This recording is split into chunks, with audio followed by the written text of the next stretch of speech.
Welcome, ladies and gentlemen, to Student Body Right, the 2025 College Football Preview Special live from Bailey's Bar and Grill here in Levittown, Pennsylvania. Come on out, have some tasty food.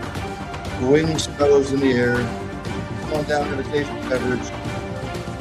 That's right. Welcome to the second annual 2025 College Football Preview Special. I am your hair-thinning host, Ryan Knapp. Whole bunch of guests coming on today. Hopefully, if they do not get too busy. But again, I'm here down at Bailey's Bar and Grill in Levittown. You're checking in across the country, fantastic. If you're local, again, come on out, have a tasty beverage, have some food. Some of the specials on the menu today: the lobster croquettes, ladies and gentlemen, blackberry balsamic pork chops, Diablo chicken sandwich, and the Memphis Belle smashed burger. Again, come on down if you're local. If not, thanks for tuning in. The wait is finally over. Hopefully, you can hear me over the music. There is a trio or a duo out here about to play. It's a band, obviously, play music. So again, come on down to Bailey's here. Hopefully, our first guest will be either 6 or 6:15. We will see. But the wait is over. College football kicks off their dumbass week 0. By the way, they should call it week 1. They shouldn't even have a week 0. They should wait until the weekend after Labor Day. Just make that week 1. And that's the end of it.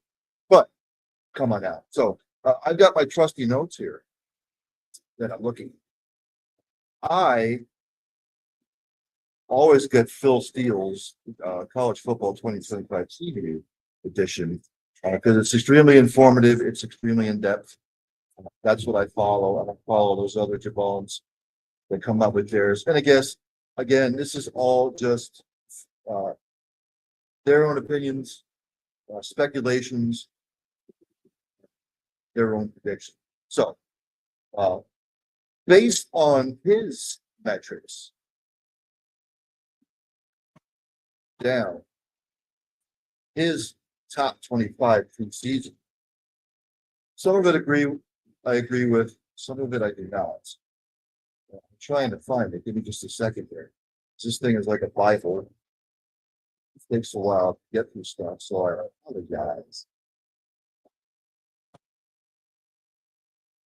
Nope, that's not it. Pardon me. Excuse me, pardon. I'm still looking for it. There's just all kinds of information in this particular football Bible. I'm still flipping through to try and get to his preseason rankings. And here we go.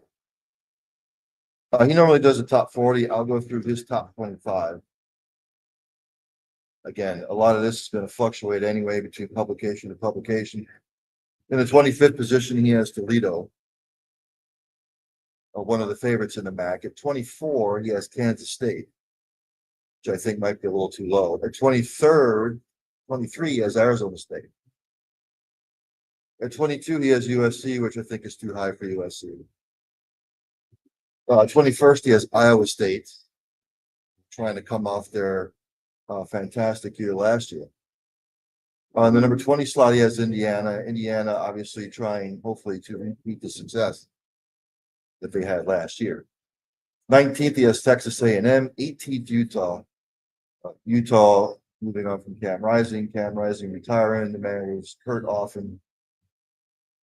And number 17, he has Florida. My Gators, by the way, which I think are going to have a bad season because their schedule is brutal again. In the 16th slot, he has Illinois, who I think could make a little noise this year. 15th, he has Boise State. Boise State post Ashton Gentier. In the 14th position, he has Miami. I don't know necessarily I agree with that. In the 13th spot, he has Baylor. A lot of people are picking Baylor to win the Big 12 this year. On the 12th position, preseason, he has SMU. SMU coming off a fantastic year last year. Didn't make the ACC.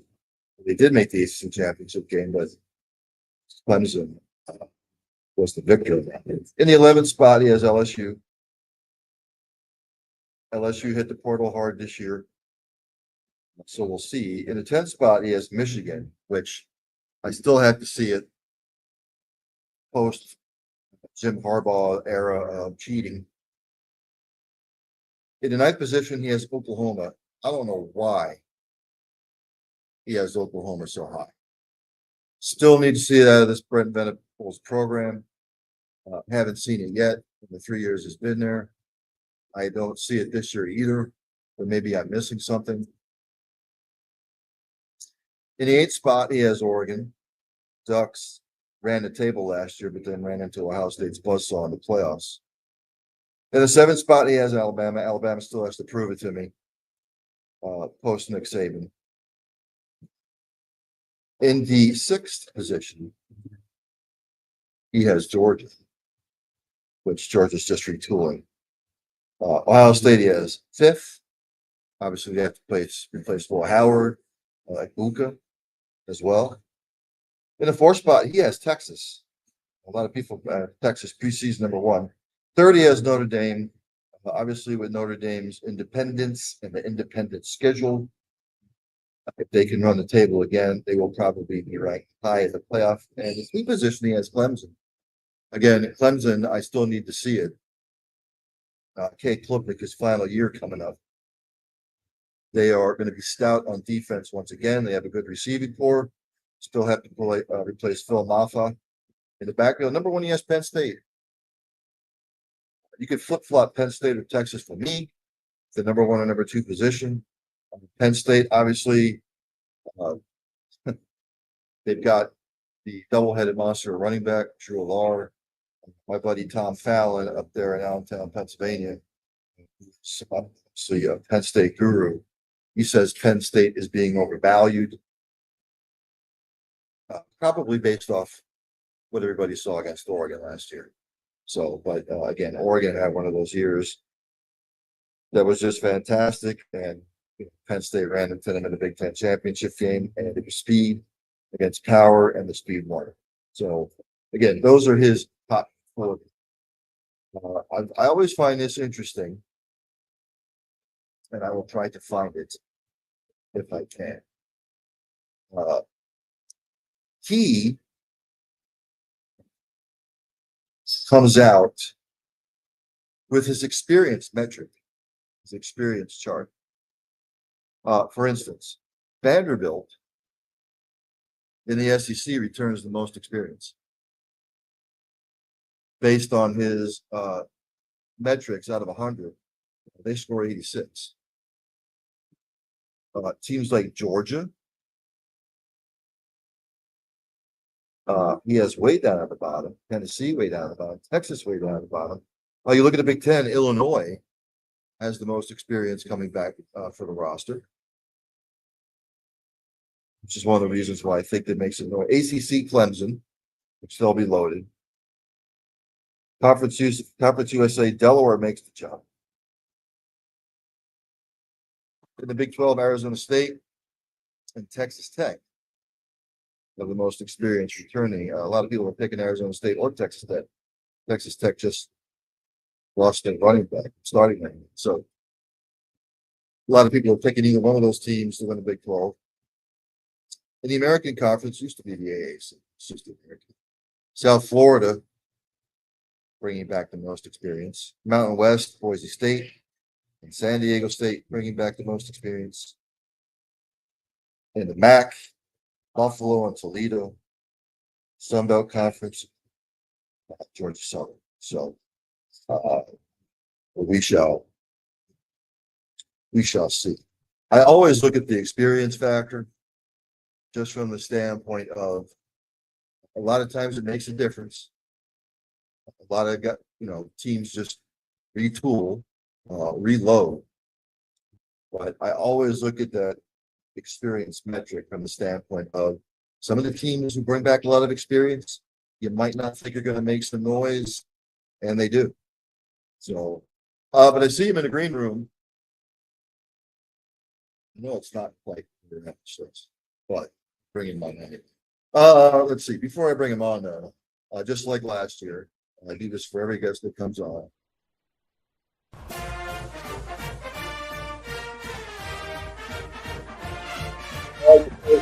Song for each guest, the teams that they're representing.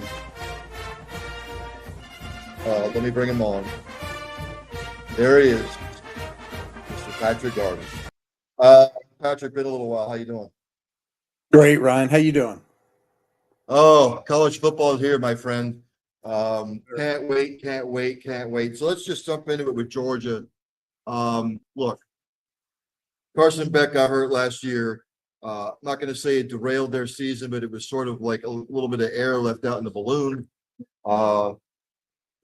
He says he's going to the NFL. He decides to do a 180 and goes to Miami. Plug in Gunnar Stockton. Look, they've got to replace a lot of experience, but they're still going to be one of the favorites in the SEC, Pat. Yeah. I mean, every year. I mean, this is the 8th consecutive year that they're preseason top 5 in the AP poll, which is pretty remarkable considering that in history, leading up to this 8th year run, Georgia had been in the top 5 only 3 preseason top 5 polls. So, yeah, it's pretty remarkable. But it's where Georgia's got a young team. I mean, Coach Smart said during the spring, I think it was like 48% of his team was either true or redshirt freshmen. And I think here recently it's now, 50 some odd percent are either first or second year players. That's a lot of inexperience and especially in like, for example, the one unit that may be the biggest question mark, the offensive line. There's inexperience there too. So it's inexperience is definitely a thing that Georgia's going to have to deal with. Yeah, I'm looking at the roster, like the first 3 project. I mean, obviously, they had it set in stone.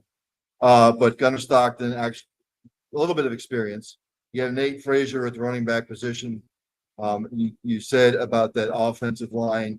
You got redshirt seniors on there, some juniors, a freshman. Defensive side of the ball, they're young as well. I see I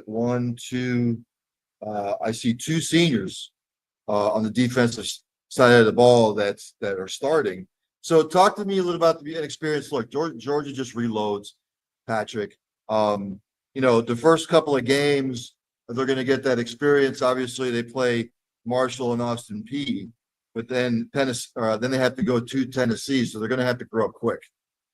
Yeah, and I'll go ahead and tell you, first off, that there may not be a better coach in college football as far as roster management than Kirby Smart. He's, you could probably give him whatever, and he could probably, he would probably make the best team out of it. And then last year, I mean, granted, it was disappointing in a way, but the team did win the SEC, which is something they didn't do in 2021 when they won the national title. But also, it's so it could have been perhaps his best coaching job that he's had in his 9 seasons leading up to this year. So, yeah, but as you said, Ryan, Georgia reloads, but you mentioned Tennessee. That is going to be a test. I mean, Gunnar Stockton, granted, he has started the Sugar Bowl, but Georgia does open up where they'll be huge, huge favorites against Marshall and then Austin Peay back to back. But then there in week 3, they got to go on the road in Knoxville, and that should be Interesting challenge. I will say though, you look up Kirby playing Tennessee in Knoxville, and he's not only 4-0, but I think the average score is something like 41-10. It's crazy how he's owned Tennessee there in Knoxville. So, but yet Gunner's going to be in his real first true hostile environment. So that's I don't think it's going to be their most challenging maybe away game. Maybe we can get to that here next, but it's going to be a challenge. Talk to me about Gunner a little bit. Obviously, he's got a little bit of experience. He is the undisputed starter going in the fall. The defense, you would say, is sort of the strong suit of this team this year.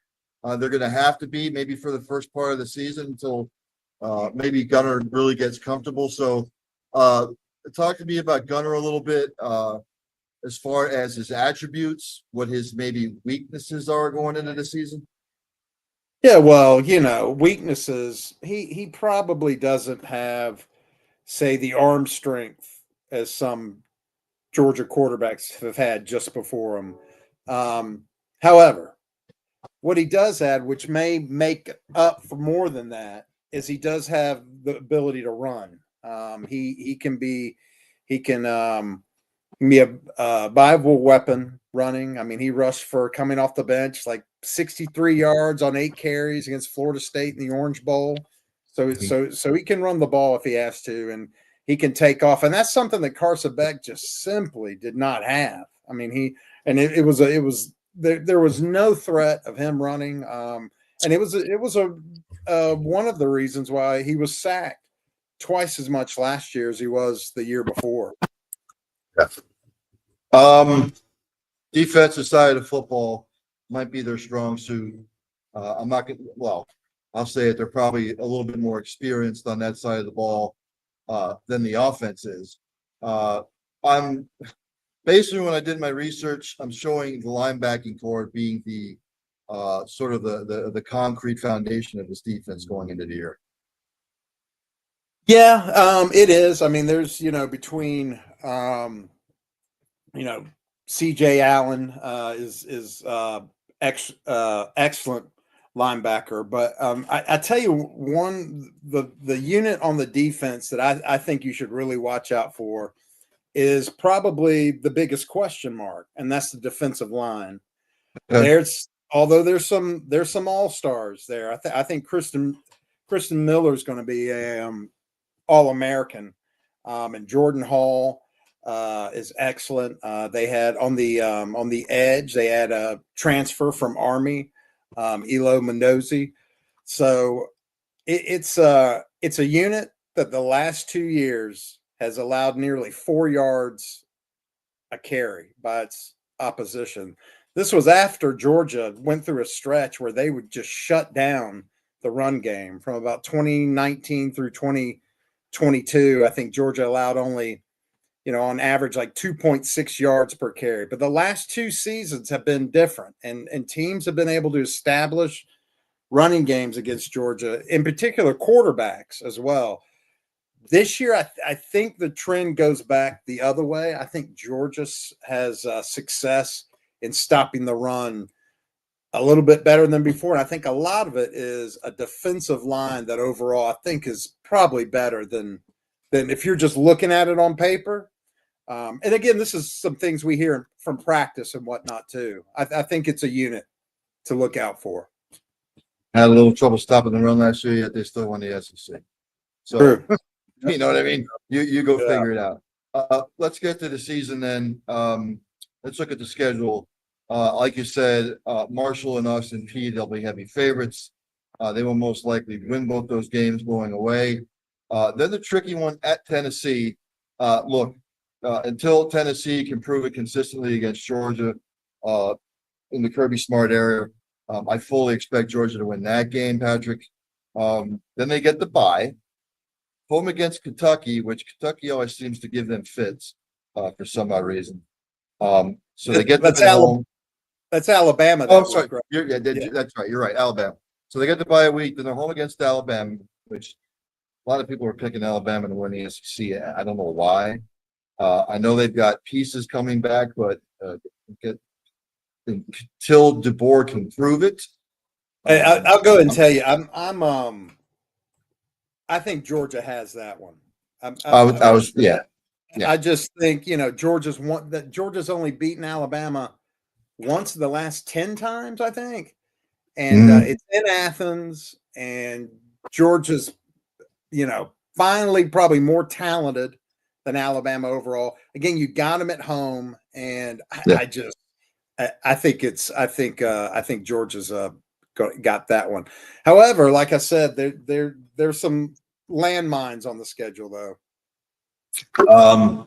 Then if of course they beat Alabama, you have to worry about a letdown against Kentucky. If they get Kentucky at home, then they're at Auburn. Like, I'm not. I mean, I know you might think that might be a trap game, and I see you raising your finger. That's something to watch. I'm gonna go ahead and tell you, Auburn's gonna be coming off a bye, and Georgia just has. There's just something about playing at Auburn and going back, for I don't know. That could be a tricky game. It's something to watch. They're home against Ole Miss, but with post Jackson Dart, all Lane Kiff has done is complain. So I fully expect Georgia to win that one. Then they get the bye. Then the Georgia Florida game, which let's face it, they're better than Florida. Then they're at Mississippi State. Then the big one against Texas. Then Charlotte.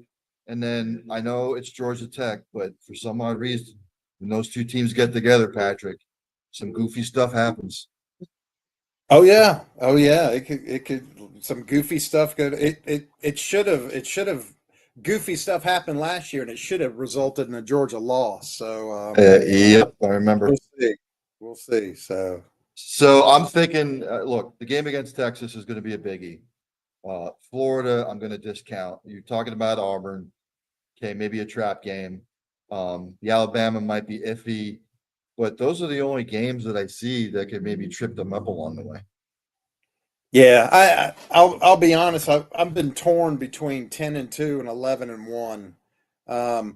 I do think their home streak, this is terrible.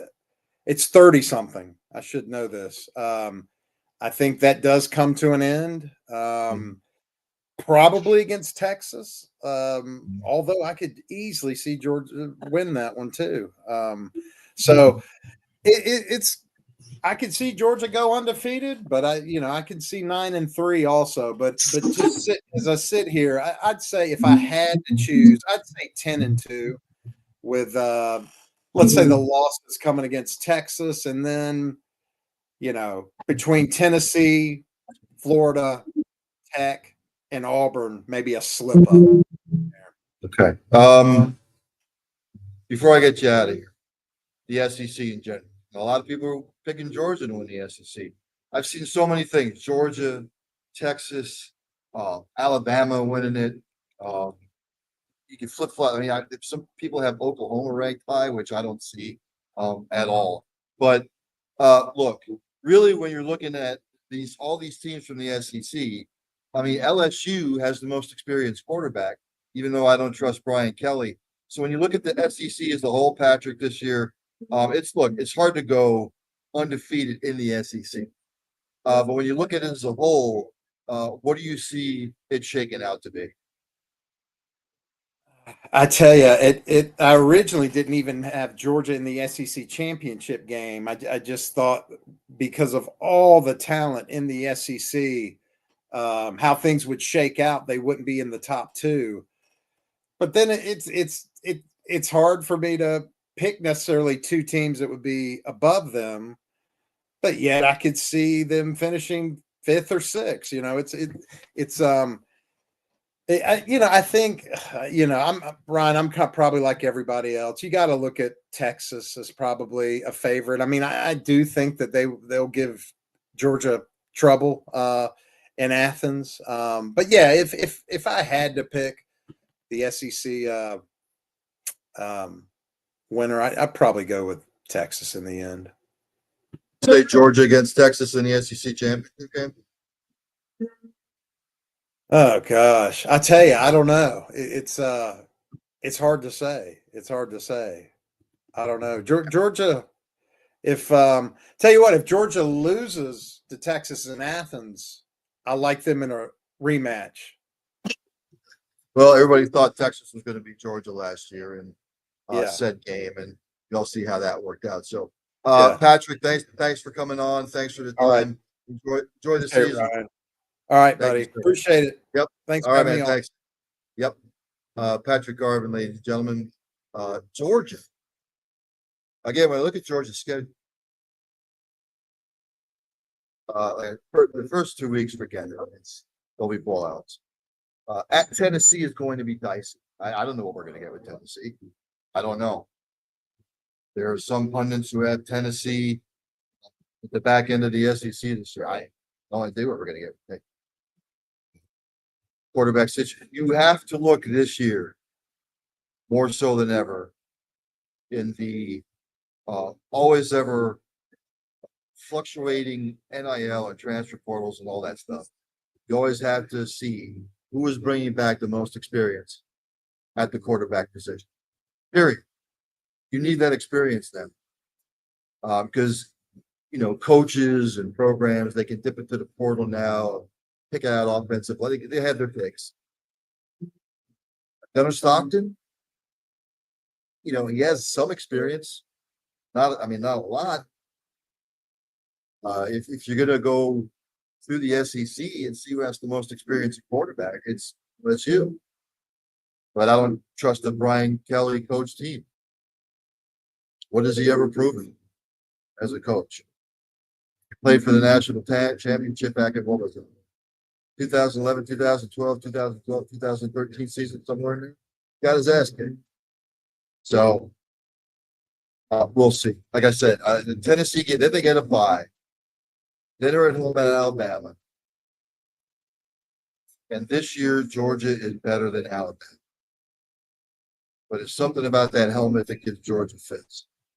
That's a toss up for me. And they're home against Kentucky. Win at Auburn. Not feeling Auburn. That's a win. Home against Ole Miss. Look, we're post Jackson Dart era. And don't trust Mississippi in that particular situation. Then there's a bye week. Then what used to be called the biggest cocktail party in the world against Florida. Florida has a brutal schedule. They might be beat up by the time this game rolls around. Georgia will win that. At Mississippi State. Mississippi State is just on the mend from licking their wounds against a couple of bad seasons. That's a win. Then they're home against the game against Texas is huge. Then they play Charlotte at home. And then obviously they play Georgia Tech at the end of the year. Old fashioned hate. That's right. Old fashioned hate when those two teams get together. So, like you said, I could see 11-1. I could see 10-2. So we will see. I was talking about the experience level before. At 6:15. Well, no, Patrick Garvin was just on. I'm getting ahead of myself. At 6:30.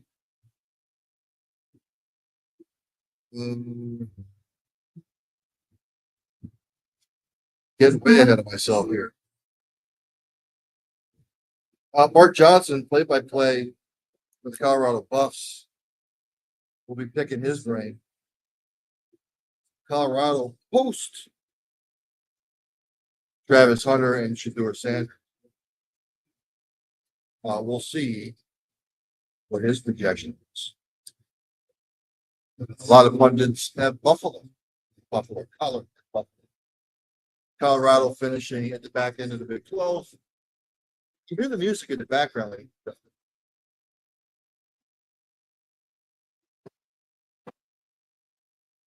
Hear me over the music, hopefully. But Mark Johnson will be on at 6:30 if he's not too busy. I know a lot of obviously play-by-play guys, teams or whatnot. They have to go through their preseason rituals as well. So, and there he is. I see him popping on here. Mark Johnson play by play. Let's play him in though. So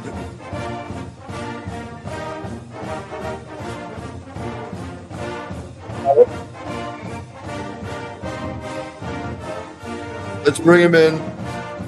There he is, Mr. Mark Johnson. Mark, thanks for joining the program. I know it's the busy time of the year. You bet. It's good to be here. I just finished up a little booster event and ran down to my truck to jump on with you guys. But yeah, a week from tomorrow, the Buffs will open up the season against Georgia Tech. Year number 3 for Coach Prime. And guys, it's got a very different feel to it. You don't have Shedeur Sanders. You don't have Travis Hunter. So kind of the marquee names and personalities aren't here. But we've still got Coach Prime and a lot of excitement here in Boulder, Colorado. I can tell you that. So talk to me a little bit offensively, defensively. Obviously, it's post Travis Hunter, post Shedeur Sanders. It looks like Calvin Salter is taking over at the helm, quarterback-wise. He's a redshirt senior, from what I'm seeing here. Talk about the inexperience now on offense and defense, what they're going to have to do to plug in the losses of Shedeur and for Travis. Well, Calvin Salter's now played a lot of football. He had a very nice career at Liberty. And he would be more of a, if Shedeur was a passing quarterback who could run, Kalen's probably a running quarterback who can pass. And to put up some very nice numbers during his time at Liberty, jumped in the transfer portal each year. And then on top of that, Prime was able to bring in the number 2 ranked high school quarterback in America, in Juju Lewis, who comes to us out of Georgia. Now, he's a very exciting young talent, but guys, he's only 17 years old. He graduated early, skipping his senior year. He should be in Georgia right now, putting their all-time records out of reach for anybody, but yet he's here, doesn't turn 18 until the end of September. And so it's been a pretty good quarterback battle between those two. Caden Salter, I think, is the leader in the clubhouse. My guess is he's going to start next Friday night. They've kept that kind of quiet. But I wouldn't be surprised if we see both of those guys at different times this season. But I think it'll be much more of a offense focused on running the football, which is not something they've done well the last couple of years. But I could see this being the kind of offense that if Caden Salter rushes for, 750 yards, you might have a couple of guys who rush for, 400 or 500 yards in the offensive backfield. They're much improved up front. I think when I got down to camp, when camp got underway in late July, the first thing I noticed was how much better they looked, the raw material on an offensive front. And that has not been a strength the last couple of years. And again, we're in camp. It's teammates on teammates, but the assessment so far is that they're much improved along that offensive front, which they're going to have to be if this team is going to have much success on offense this season. Well, I was just going to say, the last couple of years, offensive line-wise, has been not good. Yep. Defense, maybe a little bit in flux, but the offensive line and the defensive line in the trenches for this Colorado football team heading into the season is going to have to improve exponentially this Yeah, year. without question, in particular on the offensive front. Keep in mind, Colorado defensively did lead the Big 12 in sacks a year ago, okay? I think they were kind of middle of the road against the run, but they did get to opposing quarterbacks. And then when you've got, when you had Travis Hunter in the back end of that thing and DJ at the other corner, they were pretty darn good locking guys down, to my point. But they did get to opposing quarterbacks last season. They want to continue that. They've done a good job, I think, of bringing athletes in there as well. So, right now, and again, I was joking on a show the other day. I said, you get to this point in camp, you're 4 weeks in, and you're looking around. It's like seeing a mirage in a desert, right? You think you're seeing what you think you're seeing, but the proof will be in the pudding here. Beginning a week from Friday. But those two units look to be better at this point. Going through the evaluation process in camp. Mark, would you say at least for the first month of the season that this defense is going to have to carry the offense a little bit? Yeah, and I think it can. That's been the thing that impressed me. Number one under Robert Livingston a year ago was a huge leap forward for that team defensively. I think what they've done, listen, the one thing we know that with Deion Sanders, he's going to evaluate and bring in wide receivers and cornerbacks, and he's done that. There's a great group of cornerbacks on this defense. The linebacking group, Reggie Hughes is a guy they brought in who I think is going to be a name by the time the season's over at linebacker. My broadcast partner is Gary Barnett, so I always trust Gary's evaluation process. We're standing out there in practice, And about the third or fourth day, Gary looks over and goes, that linebacker crew's a lot more athletic than it was a year ago. And so I think that unit's pretty good. So if that defensive front is what we think it is, if it's as improved as we think it is, that eats up a lot of tension up there, allows those athletic linebackers to make plays. I was talking with Jeremiah Brown, one of the returning linebackers today, and also the linebacker coach, Coach Hart. They're claiming that group up front's really taking a lot of attention up there, which allows them to make plays, and on the back end with all the athletes they've got. I think that defensive unit could be pretty impressive here. And I think you're right. Early on, while we're answering questions on the offensive side, that defensive unit's going to have to absorb some blows, I think, and maybe lead this team early on. Well, let's get to the schedule. Obviously, you said they're opening up against Georgia Tech, which won't be an easy game. Yep. Georgia Tech's always a tough out. Then they play Delaware, who's coming up to Division I.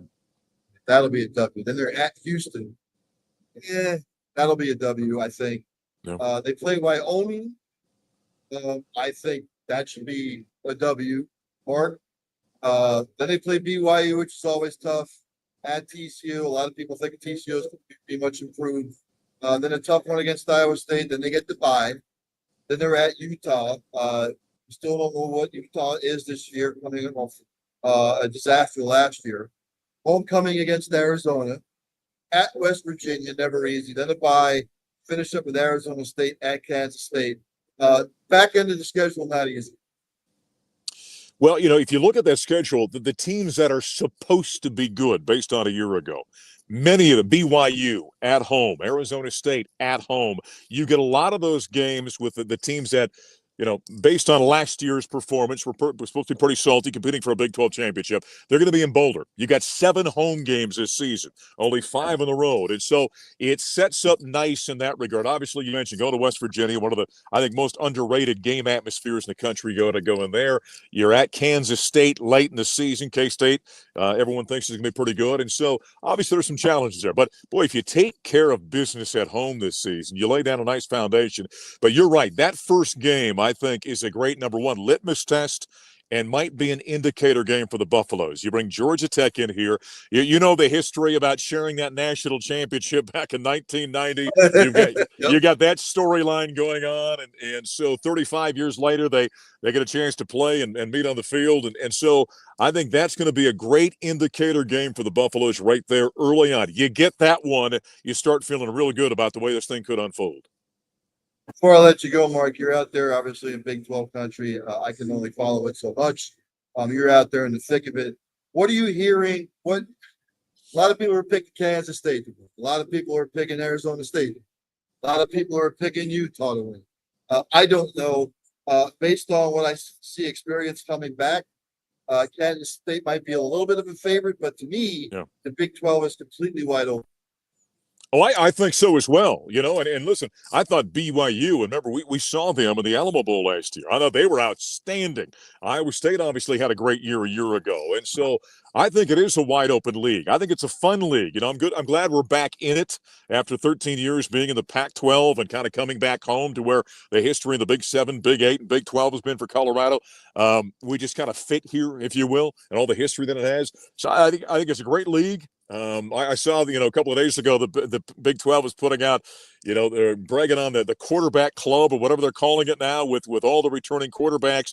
And so it might be as good an overall top to bottom quarterback league as there is in college football. So I think it's going to be a fun year. And I do think it's going to be wide open. I think really you could look at this thing and probably say, again, it's so hard to evaluate this new era of college football, but based on last year and what you kind of see on paper, I don't know, 7, 8, 9 teams might have a say in terms of who ultimately wins this thing. So I think it's going to be a fun year in the Big 12. Colorado, what will their record be at the end of the year? Yeah, well, I'll go back to what I just said about tough evaluation. I've been saying, I know that Vegas, I think the over-under is 6.5, I think. I've been saying 7 to 9. I think that's a fair assessment, being that there are so many questions we don't know. You don't have – last year it was so simple, right? I mean, when in doubt, number 2, find number 12. I mean, that's the way it worked out. That's how they won the Baylor game, for goodness sakes, right?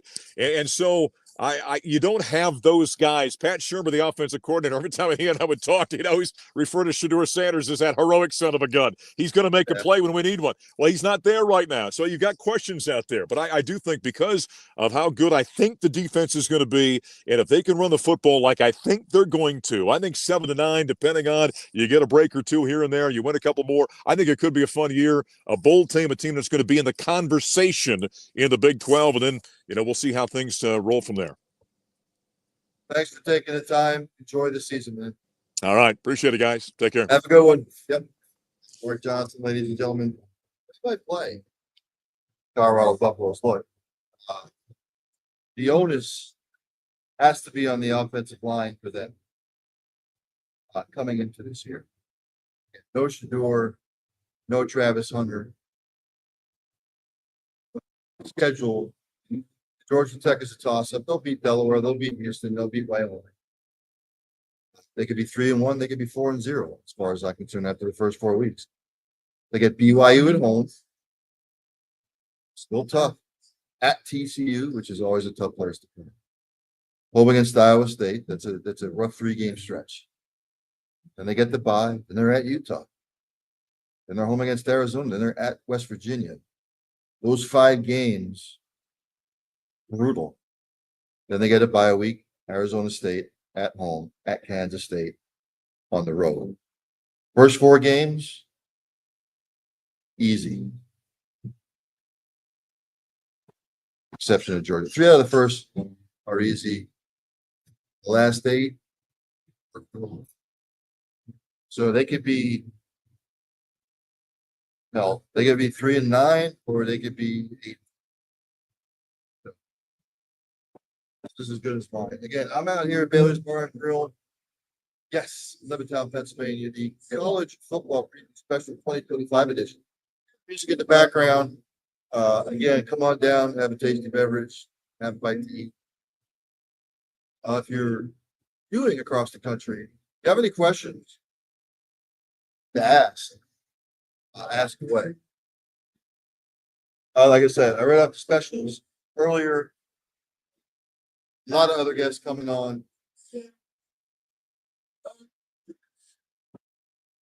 8 o'clock, Dylan Sin covers Indiana. He'll be on. 7:30, Jim Hammond from Pitt. He'll be on. 8:30, Devil's Digest covering Arizona State. 8 o'clock, Jeremy. Penn State. I'm going to look at the Big 12.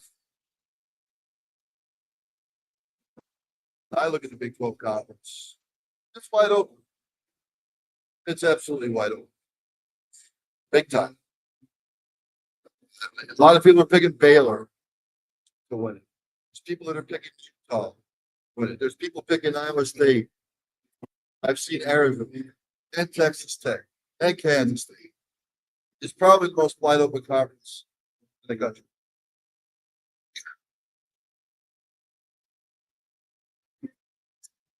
Baylor was 8-5 last year.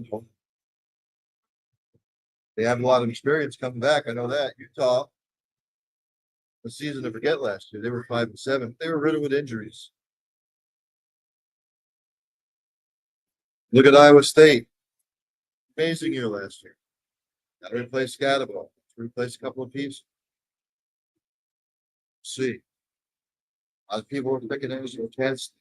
I'm picking Kansas State because of the quarterback. It's because of the quarterback.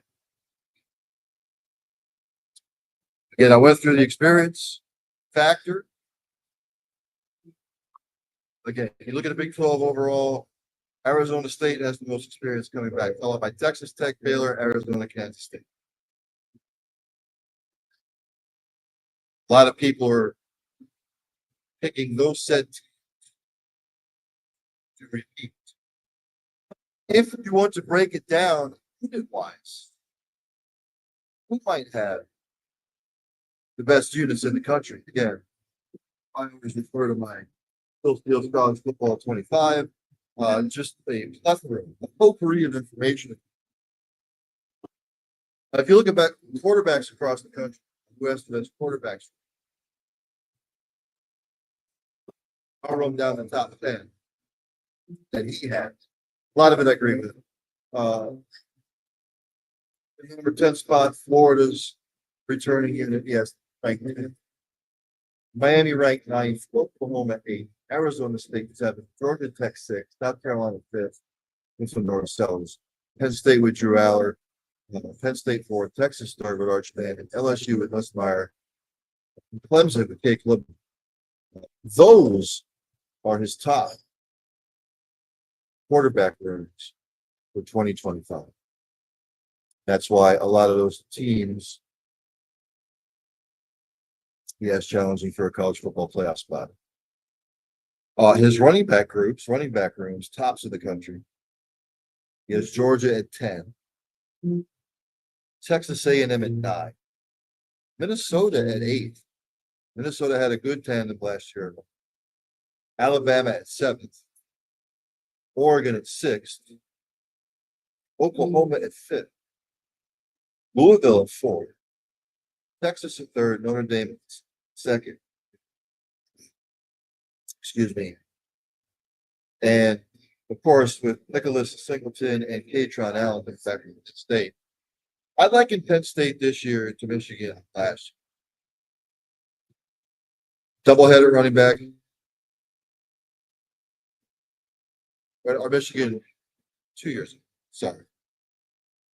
And JJ McCarthy at the quarterback position. So we'll see. His top receiving rooms heading into the season. At 10, he has Oregon, and 9, he has Indiana.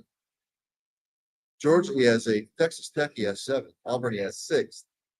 Texas 5th, Alabama 4th, LSU 3rd, Clemson 2nd. Ohio State, obviously, the number 1. So, the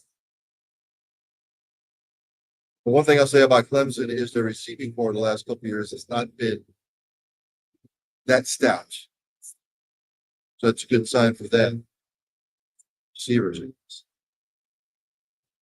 His top offensive line units, top 10.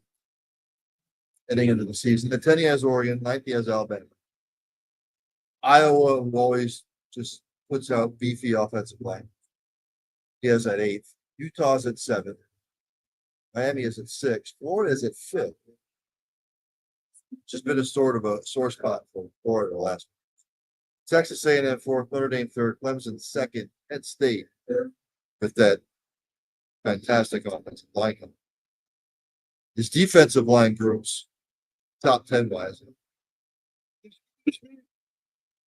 10, he has Florida. Texas 9th. Iowa's 8th, Texas Tech 7th, Alabama 6th, Michigan 5th, Notre Dame 5th. Penn State 3rd, Clemson 2nd. He has Oklahoma ranked 1st. I've heard this stuff about Oklahoma before the last couple of years. They have to prove it. Linebacking cores, his top units, his top 10 units, getting in the game to the fall here. Alabama's 10th, Ohio State's 9th, Clemson's 8th, Georgia's 7th, Penn State 6th, Pittsburgh 5th, Oklahoma 4th, Notre Dame, Michigan 2nd, Texas. Defensive backfield, his top 10 units heading into the fall. Florida's 10th, Michigan's 9th, Ohio State 8th, he has Georgia 7th, Texas A&M 5th, Penn State 4th, Clemson 3rd, Alabama 2nd, Notre Dame, special team. Yes, Texas A&M 10th, Illinois 9th, Baylor 8th, Oregon 7th, Texas 6th, Michigan 5th, Vanderbilt 4th, my 2nd. Iowa always seems to be. Again, people will be talking about schedules left and right. Again, I will refer to Phil Steele here.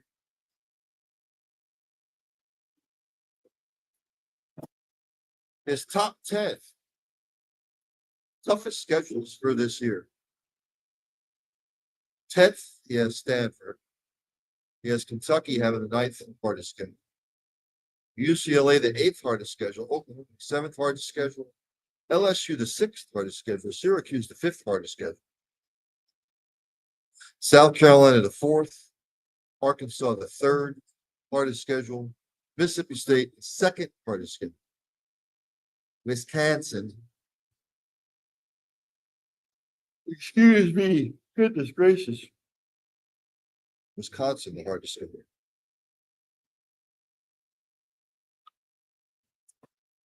Again, coming up at 7 o'clock. Mr. Dylan Sin. He covers Indiana. I think he covers Notre Dame as well.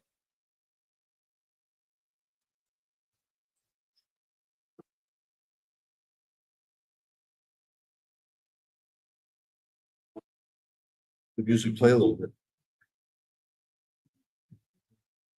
Little Amy, little pure prairie. I found this interesting also by Phil Steele. Again, this to me is the Bible of college football in-depth analysis and coverage. He will come out with his teams that will surprise and teams that will decline. Again, I agree with some of these, some of them I don't. His number one surprise team this year is going to be Oklahoma. I'm sorry. I don't see it. I know they improved a lot in certain areas of the football team. Until they prove it on the field, I can't do it. I have to see it first. I heard it when he got there. You know what? I heard it too. I heard it last. I haven't lived up to the bill. Fantastic defensive coordinator, best in the country. But I don't see it. His number two surprise team is Texas A&M. Look, Texas A&M, first half of the year was fantastic last year. Then they fell off. Had to see it from them as well. Can they put together the consistency all year? I think they started off the season 7-1 last year, and then they shit the bed.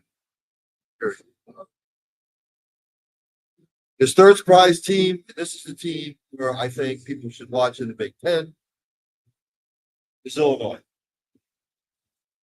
A lot of experience returning home. Can they beat the Ohio States? Can they beat the Penn States? I don't know.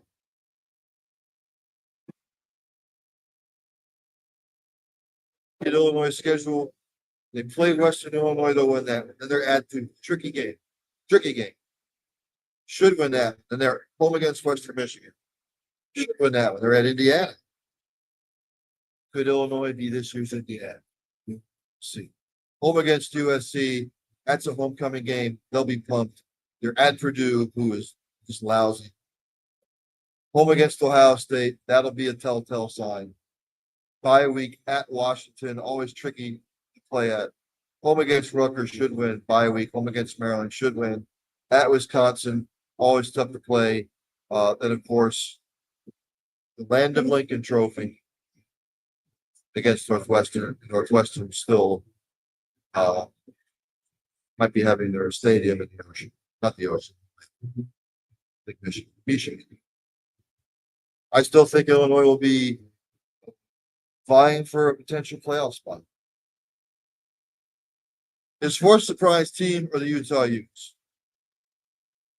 Again, have to see it. No more Cam Rising. How are they going to retool that defense? What are they going to do offensively? How are they going to retool the offense? Always good special teams at Utah. And how do they overcome the disappointment of last year? Most people, including myself, picked Utah to win big. 12 less. Rising got hurt. It was over. It's just over. You could see the collective air out of the hot air that was the Utah football program. This number 5 surprise team is the USC Trojans. Again, tired of hearing about USC. I've heard it, Lincoln Riley. He hasn't done diddly squat. Nothing.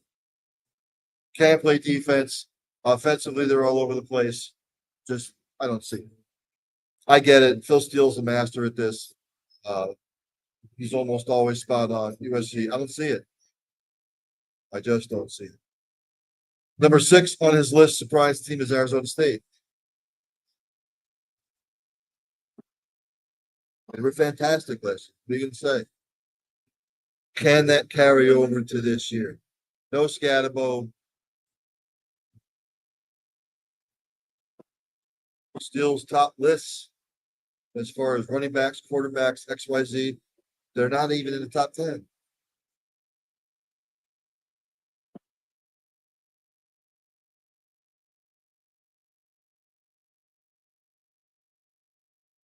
Dan Levitt's still there, quarterback. It's probably one of the main reasons why he's picking Arizona State as a surprise team. I really wouldn't consider them a surprise team based off what they did last year. His number 7 surprise team is Nebraska. Again, still had to see it. Still have to see it.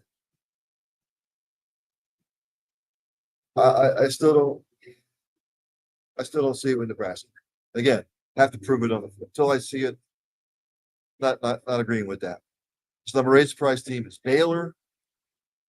Baylor returns a lot of experience. I can see that.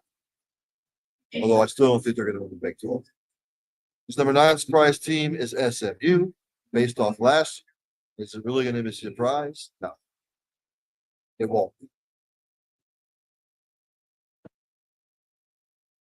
It won't be. His number 11 surprise team is going to be Iowa State.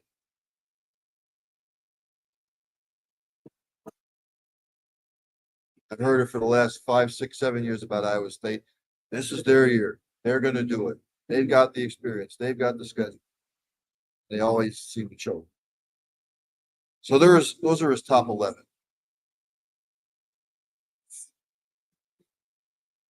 I was trying to find, thank you.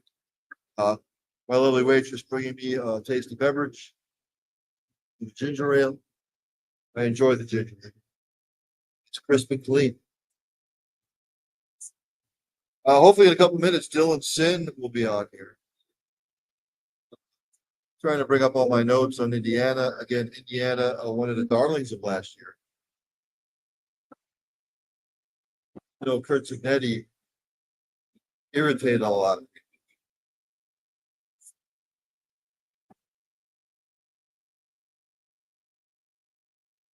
people. Again, Phil Steele's 2025 Power Index. I'll just rattle off his top 10. 10th, he has Florida. 9th, he has Texas A&M. 8th, he has Oklahoma. 7th, Georgia. 6th, Clemson. Ohio State. 5th, Alabama. 4th, Texas. 3rd, Notre Dame. 2nd, Penn State. Some I agree with, some I don't. Florida is going to have a rough go. My Gators. I get it. Finished the year strong last year. Doesn't always equate to success following year. If anybody's looked at their schedule, it could be a line. DJ Lagway still stays healthy at the quarterback position. Maybe there's a slight change. We'll see. And I really wish that the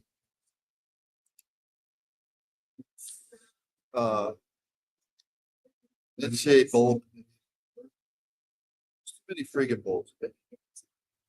There's just too many bowls. Why not? We would just 136 teams, I think, in Division One. From what I remember, I could be wrong. Let me just double check.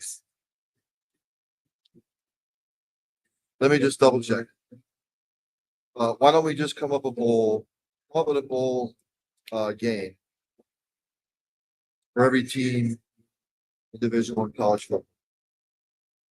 Just have everybody play football separate. Yes, 136 Division One teams in college football this year. So why don't we just come up with 68 bowls?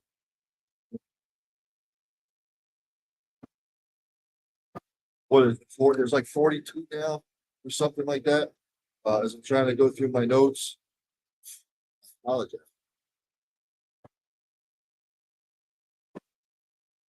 You know, I just.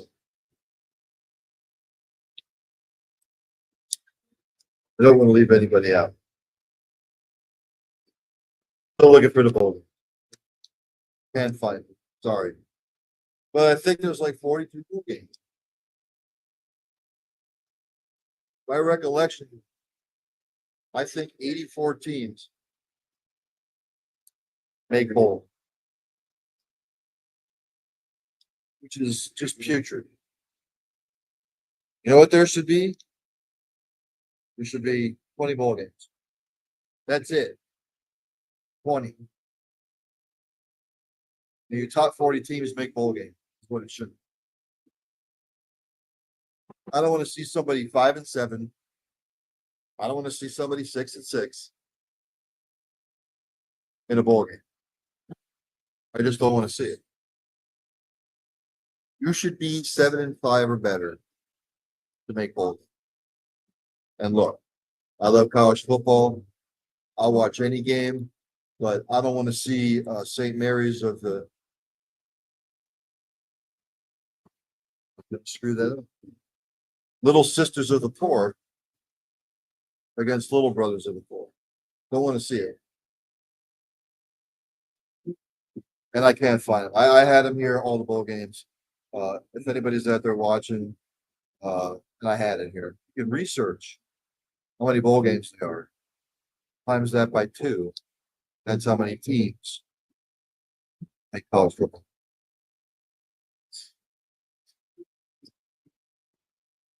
Let's see.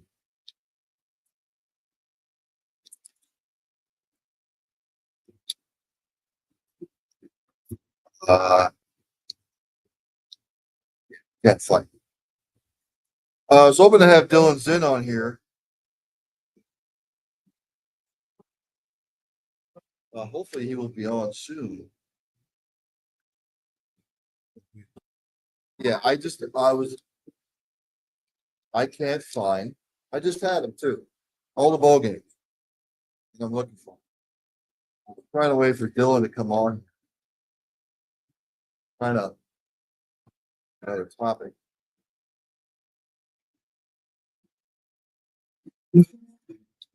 Just a second. You can hear the band playing in the background.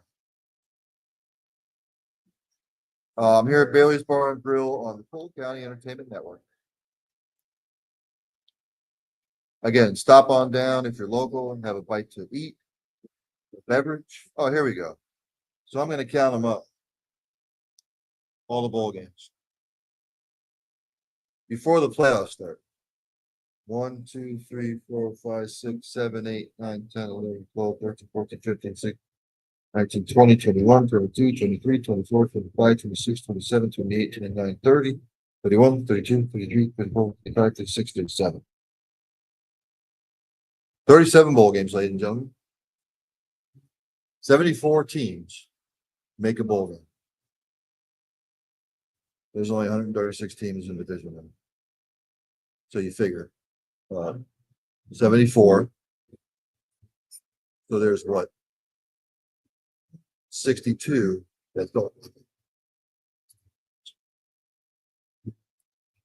Hopefully Dylan Sint will be on soon. Let me jump. Conference USA. Competitive conference. If you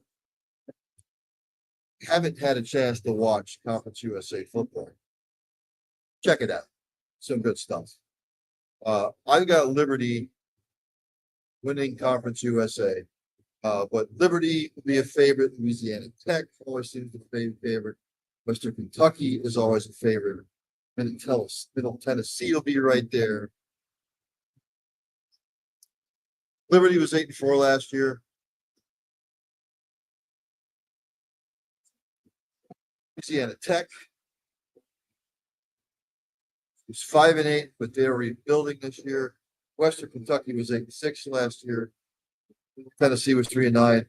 Sort of a rough year for Conference USA. Jacksonville State had a great year. It's 9-5. Sam Houston was 10-3 last year. Delaware was jumping up, was 9-4. Missouri State was 8-4. Some of these teams not going to have a season if they did that. I fully expect Liberty to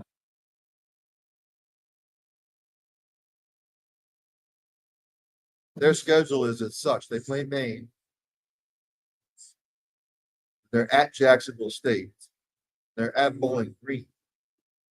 Against James Madison, at Old Dominion, at UTEP, home against New Mexico State, home against Delaware, home against Missouri State, at FIU, at Louisiana Tech, at Kansas State.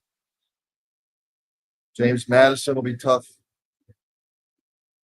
I think Louisiana Tech will be tough. Maybe Missouri State.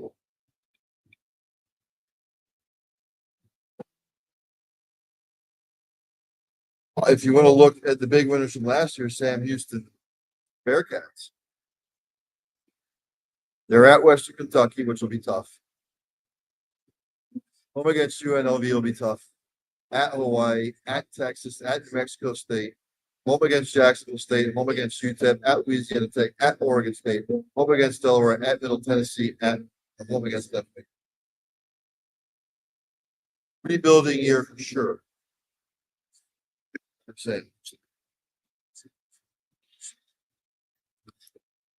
Again, was hoping to have Dylan Sin on at 7:00.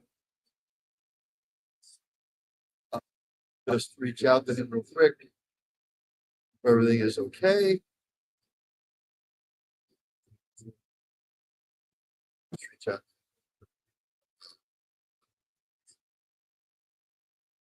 Again, if you want to chime in, if you have any questions, concerns about your team.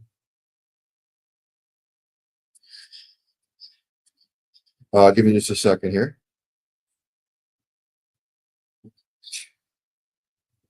Ask the questions. Send me snippets. What you think? Where do you think your team is at going into the season? How many wins do you think your team will have? Again, many guests lined up, not just with Dylan Sin at 7:00, but others. We were talking about the toughest schedules before. These are the overrated schedules by Phil Steele. Some of the overrated schedules he has here are Georgia Southern, Middle Tennessee, just mentioned them, Fresno State, Western Kentucky, UMass, who I don't know why they decided to jump up to Division I, but Washington State, Coastal Carolina, Eastern Michigan, Nevada, Arkansas State.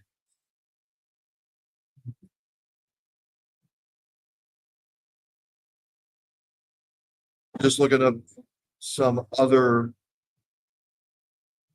statistics as he has here.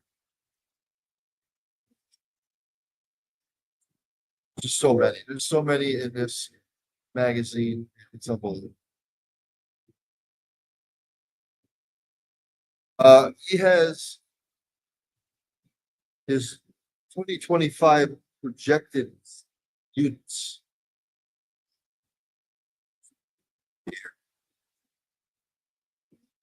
His number offensive rushing. His top 10 top offensive rushing attempts. 10 he has there for San Diego State, he has 9th, Utah 8th, San Jose State 7th, Florida State 6th, Middle Tennessee 5th, Toledo 4th, Ball State 3rd, Rice 2nd, Fresno State 1st. His top offensive passing attacks this year. Number 10, Georgia Southern, number 9, 8. It's interesting. 8th, Oregon State. 7th, Southern Miss. 6th, Iowa. 5th, Colorado State. 4th, 3rd, Florida State. 2nd, Oklahoma. 2nd, Florida State. His top defensive units.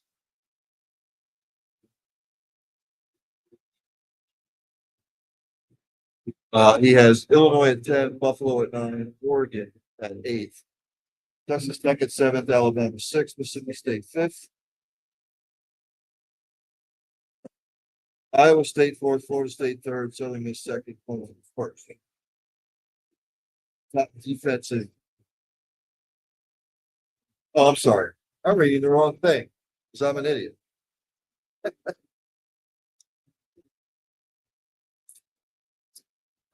I was reading the wrong. So let's do this. His top 25 projected rush offenses. 10 Boise State, 9 Jacksonville State, 8 Penn State, 7th Navy, 6th Notre Dame, 5th Liberty, Fresno State 4th, Rice 3rd, Air Force 2nd, Army 1st. You would expect those teams to be.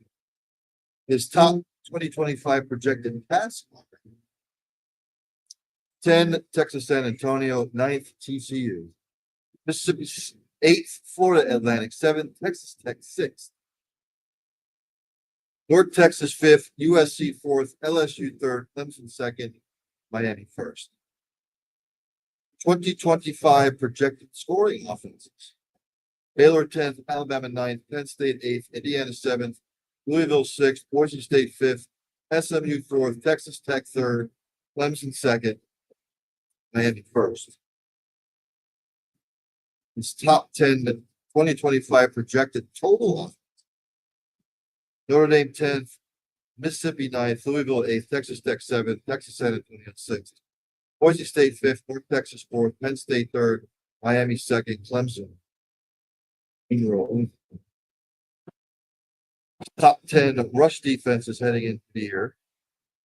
Indiana 10th, Tennessee 9th, Clemson 8th, Alabama 7th, Arizona State 6th, Texas 5th, Pittsburgh 4th, Michigan 2nd, Penn State. Michigan and Penn State tied for 2nd, Oklahoma 1st.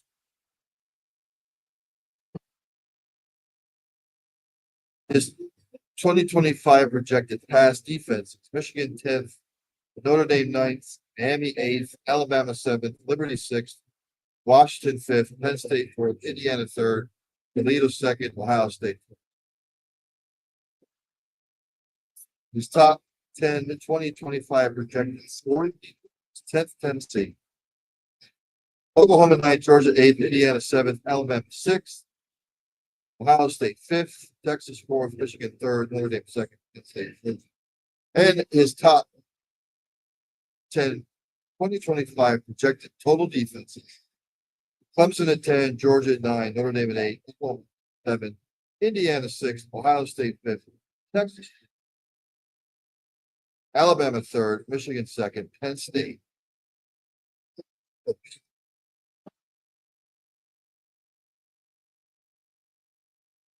Dylan is not getting back to me. Hopefully people. Jim Hammond, who covers Pitt Panthers football, he will be on at 7:30. Let's talk a little bit about the ACC.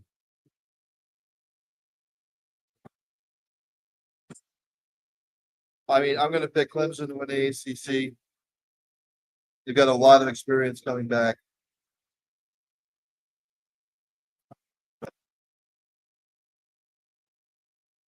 I mean, they are the class of the ACC right now, as it's been. Well, you got Cade Klubnik coming back. You have to replace Phil Maffa, who was a stud at running back. They still have a lot to improve upon, especially with their receivers. As I look at it here, Cade Klubnik will be the starting quarterback. Adam Randall, he looks to be the starting running back. Pat Henry or Olsen, Pat Henry, he will be your starting tight end. Of course, offensive line always a concern. Looks like they'll be stout up front, but on the defensive side of the ball, they'll be studs. You got TJ Parker at the end. You got Peter Woods at the defensive tackle. Will Helt at the other defensive end.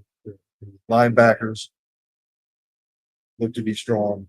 So again, Clemson, I think. But others vying, it'll be the same Same teams. SMU will be good again. Miami will be good again. This is the year. I tried to say it last year. Looked like I was going to be a genius. Expecting Georgia Tech to take another leap. They were 7-6 last year. I mean, decent season, but thought maybe they would see a little bit more out of Georgia Tech last year. I think they take a jump this year. Everybody's talking about Florida State having a bounce back year. I still have to see it. Louisville, who had a good year last year. And they compete with some of the top tier teams. I don't know. But I think those teams will vie. Clemson's either going to play SMU, Miami, maybe even Georgia Tech for the ACC championship. I don't know. See, you have a nose in the ACC. How's North Carolina going to look on the Go Bulge? I don't know. Pitt Panthers. I mean, if I recollect, Pitt started off 7-0 last year, and then they lost their last 6. And what I remember, how do you come off a season like that? I always say, is NC State going to make another leap? I always wait for NC State to take that next leap, and they do. Duke, fantastic year again last year, 9-4. For Manny Diaz, not so sure they're going to have the same kind of year this year. Virginia Tech, always waiting, always waiting, always waiting. Don't see it. Syracuse was 10-3 last year. Will they take a step back? Virginia always seems to be back in the ACC. Boston College always seems to be back in the ACC. Cal, their first year, ACC, they were 6-7. Not bad. Wake Forest. We'll see. Stanford. I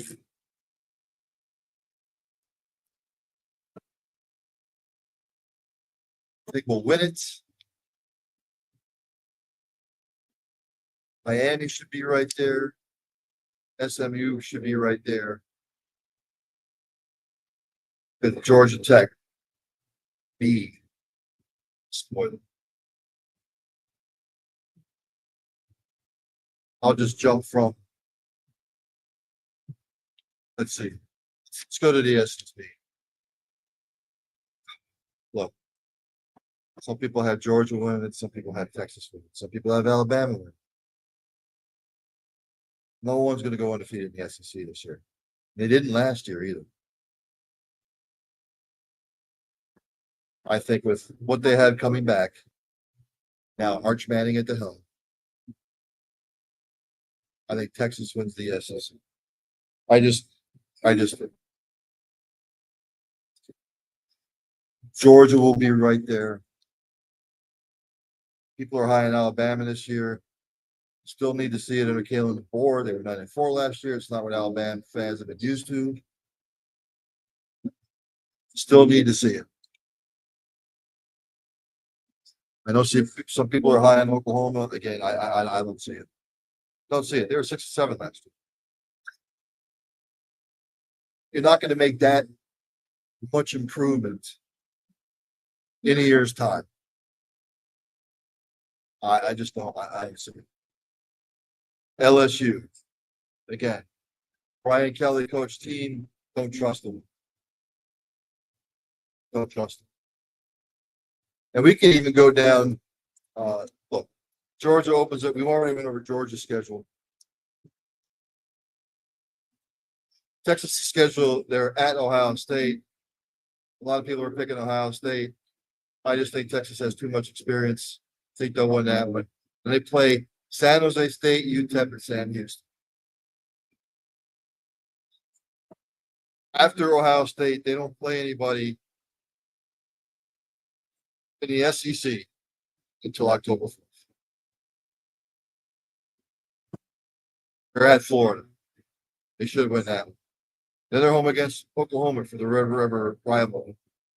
They should win that one. At Kentucky, they'll win. At Mississippi State, they'll win. Home against Vanderbilt, they'll win. At Georgia, toss up. Home against Arkansas, should win. And home against Texas A&M, should win. The only trip ups I see, Ohio State and Georgia. They win Ohio State, they're going to run a table up until we get to Georgia on November 15th. That's their SEC schedule. Florida, Oklahoma, Kentucky, Mississippi State, Vanderbilt, Georgia, Arkansas, Texas A&M. So then you wonder why people are picking that. Possibly they're going to get it. Then you look at Alabama, they have to go to Florida State, win. Then they play Louisiana Monroe, win. Then they're home against Wisconsin. That's a win. Bye week at Georgia, loss. Home against Vandy, win. At Missouri, which can be a trip-up game. Then they have to play Tennessee. At South Carolina, which won't be easy. And they have the game against LSU at home. Home against Oklahoma, home against Eastern Illinois, and then out the Irish. Not easy. Look at Oklahoma's schedule. They play Illinois State at home. That's they get Michigan at home. Probably a loss. Then they go to Temple. I don't know how Temple's won that one. But they are at Temple. Then they're home against Auburn. Probably a win. Bye week. They play Kent State. Home against Texas. That's a lot. They play Texas at the Red River Shooting. At South Carolina, not easy. Home against Mississippi, not easy. At Tennessee, not easy. At Alabama, not easy. Home against Missouri, home against LSU, not easy, not easy. LSU at Clemson, obviously, to start the season. Then they play Louisiana Tech at home. Florida at home will be a win. Then they play Southeastern. At Mississippi won't be easy. Home against South Carolina won't be easy. At Vandy won't be easy. Home against Texas A&M, not easy. At Alabama, not easy. Home against Arkansas, but it's always either or when it comes to those two teams. Home against Western Kentucky, then at Oklahoma. At Oklahoma.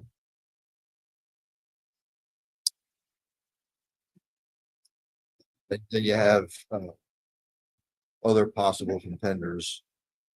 You have Texas A&M in the mix. Just looking over their schedule here, not easy. In Florida, brutal. We play Long Island first. Come on, man. Long Island. And they play South Florida. It won't be easy. It's at home. Then they're at LSU at Miami. Not easy. Bye week, home against Texas, at Texas A&M, home against Mississippi State. The Georgia game at Kentucky, at Mississippi, home against Tennessee, home against Florida State. I mean, anybody thinks that they're going to have over 8 wins are crazy.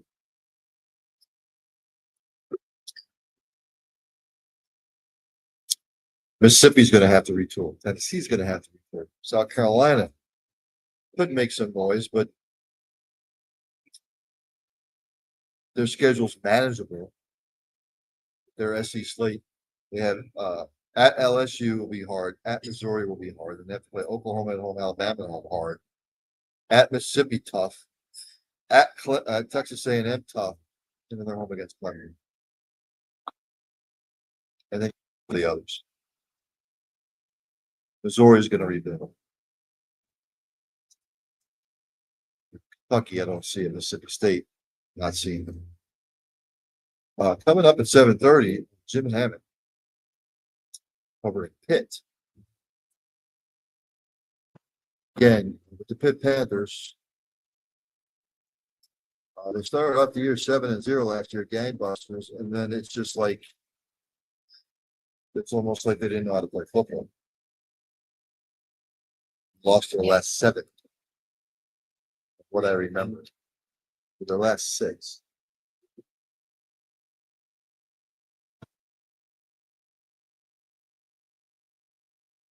I think I went over it. I think they did lose their last 5. They started off 7-0, then I believe they lost their last 5 of the regular season. From what I remember, I could be wrong. Yes, they lost their last 5 games of the regular season, from what I'm seeing here. That is my recollection. Last year, they played Toledo. Yes, I remember. They played Toledo in the 6 overtime. Was it 8 overtime? I think it was 6 overtimes. And they lost. But to be quite honest with you, I thought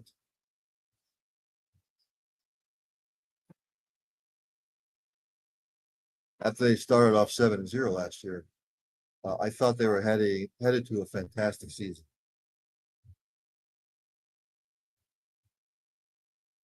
Before Jim Cammett pops on, look at Pitt's schedule last year. They beat Kent State, Cincinnati, West Virginia, Youngstown State, North Carolina, Cal, and then Syracuse. Then the SMU got whooped. And an inexplicable loss to Virginia. They had Clemson on the ropes. Clemson wound up eking that one out. Then at Louisville, they got their ass kicked. And then at Boston College, another inexplicable loss. But I see him in the green room.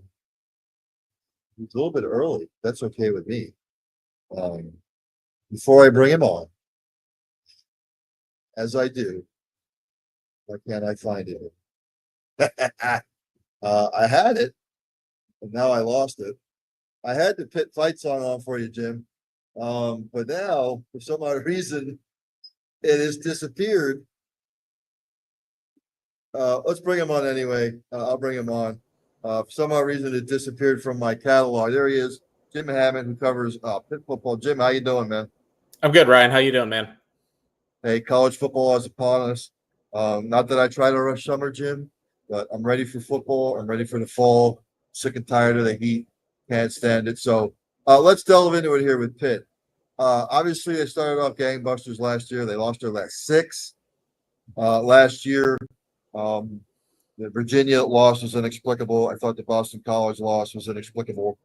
Obviously, they have to try and retool after a season like that, especially after I think it was 6 overtimes against Toledo when they lost the bowl game. So, look, we have Eli Holstein, I believe, at the quarterback position. Yep. From what I saw, Desmond Reed at the running back position. It looks like they have a lot of experience coming back. I'm not saying they're going to win the ACC, but God, they have to be better than 7-6. Yeah, I mean, I think there's a lot of internal optimism just because when you look at that roster and you just kind of look at college football right now, I mean, Pitt has 2 preseason All-Americans, and most teams that have 2 preseason All-Americans are ranked. So, Pitt's one of those unique cases where they aren't. But I mean, when you start Pitt's roster and you look at evaluating this team, Desmond Reed's one of the best running backs in the country. He's one of the most versatile players. He's exciting. He's electric. You look on defensively, Kyle Lewis he can do everything. He's one of the best linebackers in the country. So I think for a team like Pitt, they're starting on both sides of the ball with a really good player. There's some confidence because of that 7-0 start.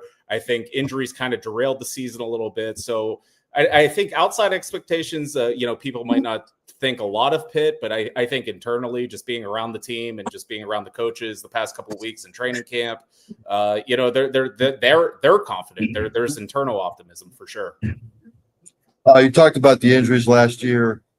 What are they going to have to do to avoid another collapse like they did last year? Because I went back and took a look. Now, they got handled by SMU. Virginia game was inexplicable. Like I said before, had Clemson on the ropes, let that one slide by. Then at Louisville, they just got crushed.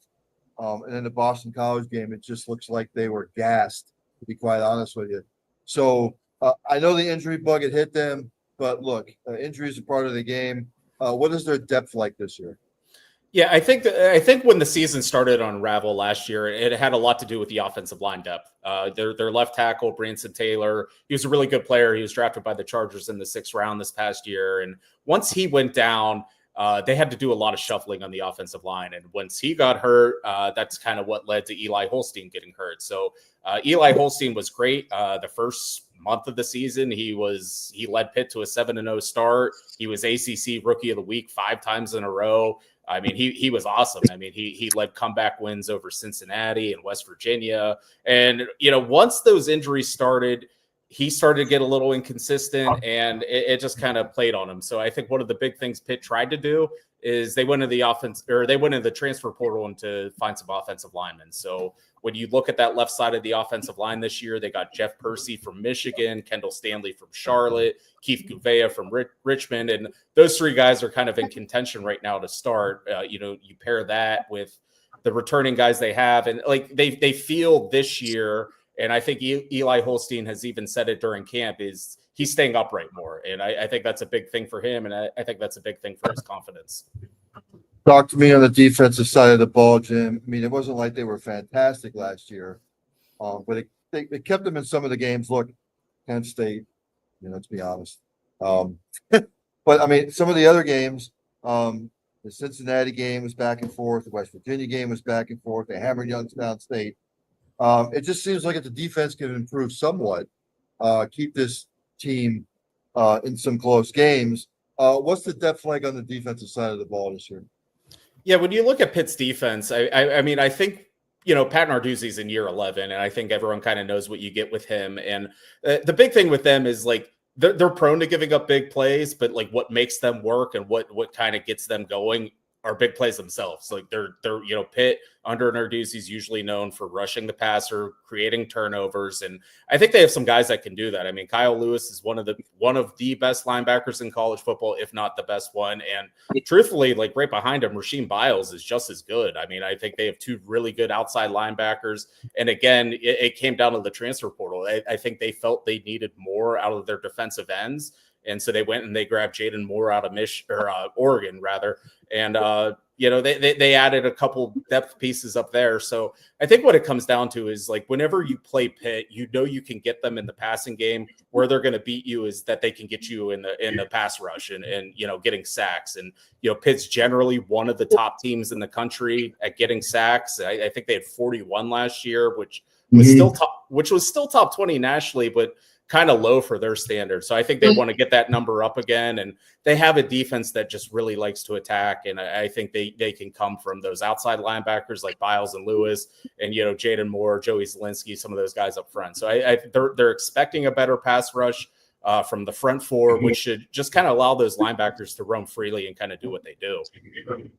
Now, I'll be honest with you, Jim. I thought Narduzzi was going to be gone after last year just because of the collapse. Obviously, they bring him back. Is he feeling the heat a little bit? You know what? I mean, from an outside perspective, I guess you could look at it that way, but I don't think so. I mean, I think Pat Narduzzi has kind of run the program how the university wants to. And I mean, when you look at the ACC, over the past, since Narduzzi's been there, every team that has won the ACC, it's either Clemson, Florida State, and the one team that kind of mixed in there was Pitt. So he does have that ACC championship. And like Pitt, really, they send a lot of guys to the NFL. Like outside of Clemson, I think Pitt sends the most guys to the NFL and the ACC. So they run a clean program. They develop players.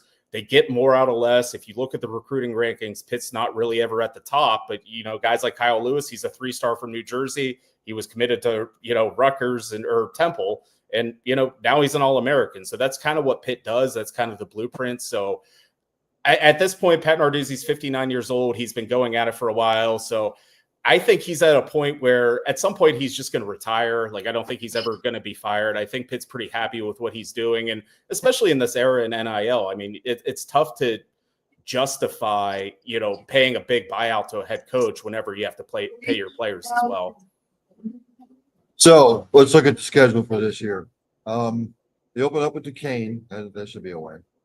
Then they play Central Michigan, both games at home. That should be a win. Then you get the backyard brawl at West Virginia. Dicey, we'll see. It's never an easy place to play. Then they have the bye week. Then they're home against Louisville, which dicey. Home against Boston College, they should win. At Florida State, I still need to see what Florida State's bringing to the table. At Syracuse, I know Syracuse is coming up a fantastic year, but I know they have to replace a lot. NC State, I never know what we're going to get with NC State, Jim. I'm always waiting for NC State to take a next step, and they never do. At Stanford, which, let's just face it, Stanford's not a good program right now. Then they have a bye week, and they're home against Notre Dame. So Notre Dame's probably going to be a playoff. At Georgia Tech, which, again, Georgia Tech, they're either 8-5, 7-6. Then they close out the season, Thanksgiving weekend, home against Miami. Look, West Virginia will be tricky. Louisville will be tricky. Look, anytime you go on the road at Florida State, but look, Florida State has to retool a little bit. At Syracuse, always tricky. Notre Dame will probably lose. At Georgia Tech, Miami. I mean, the back half is not easy. No, definitely not. It kind of resembles last year where, obviously Pitt got off to that 7-0 start. I think they can get that kind of momentum early. I don't know if it'll be 7-0, but the way those first two are gimmies. West Virginia is tough. It has that rivalry factor, but if you kind of hear the things that Rich Rodriguez is saying out of camp, he doesn't seem all that confident in his team, which is interesting to me. So I don't know if that's a little bit of gamesmanship out of him, but I think Pitt can win that game. I think Louisville's definitely tricky. Brahm's just such a good coach, and they struggled with Louisville the past couple seasons. So I think they have a chance to kind of get off to a pretty good start again. It's just when that adversity hits, when the schedule gets tougher, are they going to be built for it? And, when you look at that schedule, you look at the preseason top 25, it's Miami and it's Notre Dame, and those are games 10 and 12. So they have a chance to be in a position, if you will. So I think they can kind of get on a run, but yeah, it comes down to that last 3-game stretch, because even on the road at Georgia Tech, that can be tricky too. As far as the ACC goes, what do you hear? Obviously, Clemson is going to be a favorite. SMU is going to be a favorite. Maybe some of the others. What does Pitt have to do to get in that conversation toward the end of the year? I think kind of just build off of what they did last year. I think in college football, there's such a fine line between going 7-5 and 10-2. It's what you do in those close little games. And even last year, you look at that West Virginia game, they won. It took a miraculous fourth and 10, 30-yard touchdown, and they came back and won 38-34 with a 10-point comeback in the fourth quarter. Then you look at that Clemson game; they had Clemson beat. They had them beat. It was a run by Kate Klubnik that broke down. It was a 50-yard run in the fourth quarter with a minute left. If you trip him up, you win. You keep Clemson out of the playoffs. You kind of change the whole season. So I think they're close. I think what it's going to ultimately come down to is this is year 2 of Cade Bell, the offensive coordinator. This is year 2 of Eli Holstein. They need to build on what they did. And, if they can do that, I think there's talent around on the field, both sides of the ball. Desmond Reed's just so dynamic. He can do anything. He can score anytime he touches the ball. They have good players on defense. The schedule's somewhat favorable in that the tougher games at the end of the season. So I think there's, I don't know, maybe a mental hump, with the way last season went. It was everything was going so well. Then when things started to go bad, it just snowballed. So I think once, if they get to one loss, They just need to find a way to overcome that. What would your prediction be for Pitt this year? I've kind of been sticking around that 8-4 range. I think Louisville's tough. Obviously the Notre Dame Miami games, and like the one, and it's kind of funny how you mentioned it. You never know what you're going to get with NC State. That just feels like the common Pitt loss, that like weird, like, oh, they have all this momentum and they're going to lose to NC State. Like that, I can see that kind of makes sense to me. That's Jim Hammond, ladies and gentlemen. He covers Pitt football. Jim, enjoy the season, my man. All right. Thanks, Ryan. Thank you. Mr. Jim Hammond covers Pitt football. I see him in the green room. Next up on the college football preview special. Let's bring him in. I thought I had the North Texas Fight song loaded. For some odd reason, my laptop has gone haywire. Well, let's bring him in. There's Mr. Brett Vito. Brett, thanks for joining the program, my friend. No, thanks for having me on, man. No problem. Let's just jump right into it here. North Texas last year, they were 6-7. Not a horrible year. You want to see a little bit of improvement. So talk to me about North Texas this year. I tried to read up on them a little bit. Where are we going into fall camp on the depth chart as far as their depth goes? Well, I mean, a lot of things have changed since the end of last year, and I think that's probably the interesting aspect of this team is, North Texas had one of the better quarterbacks in the American Athletic Conference last year in Chandler Morris, who came over from TCU. Now, he ended up dipping right before the bowl game and transferred out, and he ended up landing, at a power conference school, went to Virginia. So that's a really big change right there.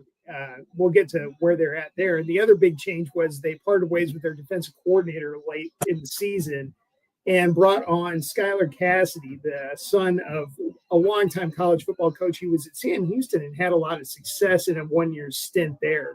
So they pretty much remade their defense, and now they lost their quarterback, and they just recently named Drew Mestemaker, who was the star of their bowl game. Former walk-on who played wasn't even a starter in high school. And he ends up at North Texas, and he ends up winning the backup job. And then when Morris leaves, he comes in and has a really terrific bowl game. And so now he's won that starting job heading into the season. So we'll see a little bit about how things come together here, because there's just a lot of, not a lot of known commodities on this team. I had to go back last year and take a look at the schedule. Now, obviously, the game against Texas Tech was rough. The game against Tulane could have gone either way, to be quite honest with you, from what I remember. Even the game against Army, they played tough. Texas San Antonio, they played tough for a while. And then East Carolina, it could have gone either way for a while. Heading into this season, where are they going to have to improve on the most? Is it going to be on the offensive side of the ball or the defensive side of the ball? Oh, there's no question defense. I mean, they allowed 34.2 points per game last year. That's why they ended up parting ways with their defensive coordinator. They would have won, a lot more games last year if they would have been just a little bit better defensively. And that's what the hope is this year. If you look at North Texas on paper, they've always had a dynamic offense under Eric Morris for those first 2 years under a couple of different quarterbacks. So the assumption here is if Skylar Cassidy's the right guy, and if they brought in the right transfers, and he did bring a whole bunch of guys with him from Sam Houston, and Sam Houston was, I think 22nd nationally in total defense last year. If they can play at that level, you would assume with the offensive firepower that they typically have, as long as, they still play, competently or better than that at quarterback, then you could see the path there for them to, really have maybe their best season in a long time. And the schedule is very favorable as well. You miss Memphis, UTSA is at home. There's not a lot. There's not a Power 5 team monster out there on your non-conference schedule. So it lines up pretty well if they can capitalize. So let's look at the schedule here. They open up with Lamar. That'll be a W. At Western Michigan, tricky. You never know what you're going to get out of the MAC. That's why they call it MACtion. Then they're home against Washington State. Again, Washington State, part of the Pac-2 plus whatever it is right now. At Army, which is always tough. South Alabama. South Alabama is one of those programs. It's either like maybe they're 8-4, or they're 7-5, or they're 6-6. So that's winnable. Then they get to bye, Brett. South Florida. A lot of people picking South Florida to maybe win the conference this year. Obviously, Texas San Antonio will be tough at Charlotte. Charlotte's down a little bit. Navy's always tough at UAB. I don't know what we're getting out of UAB this year. At Rice, then home against Temple, but let's face it, Temple's down on their luck. Much to your point, they don't get Memphis. I see maybe in conference South Florida being tough, San Antonio, Navy, and maybe that's it. Yeah, I mean, and that's why it lines up pretty well for North Texas. I mean, Rice is going to be going to, brought in a new coach. It's going to be going to a completely different system. They're going to the triple option. Temple, you've got them at home. I mean, that ought to be a win. They've got a new coach. Ironically, the old Sam Houston coach who, I'm sure he would have taken Cassidy with him as his defense coordinator. He actually said that. So, there's a little bit of a connection there. But I mean, you're sort of looking at this, and if North Texas is ever going to break through and, have that first, they haven't had a winning season since 2018. If Right. it doesn't happen this year, you're like, well, when is it ever going to happen? Because you've got a favorable schedule. Granted, you've got some holes to fill there, and you got a new defense, and you've got you got a new quarterback, and you lost your top 3 wide receivers. But on paper, this should be the year that they, go over 500 and maybe, have an opportunity to get back to a bowl game and then maybe win the first bowl game since the last time they won one was the end of the 2013 season. Let's see. I'm looking at the schedule again. I'm going to say 7-6-ish. During the regular season, 7-5 during the regular season. Anyway, that's what I'm looking at.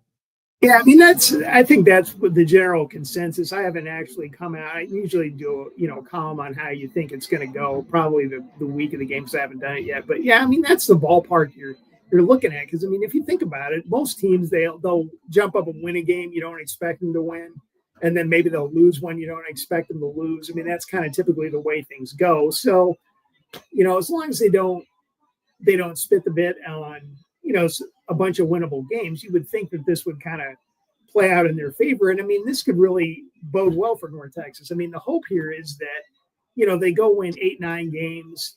That gives the coach some security. You find out that the defensive coordinator was a good hire. It carries over into recruiting.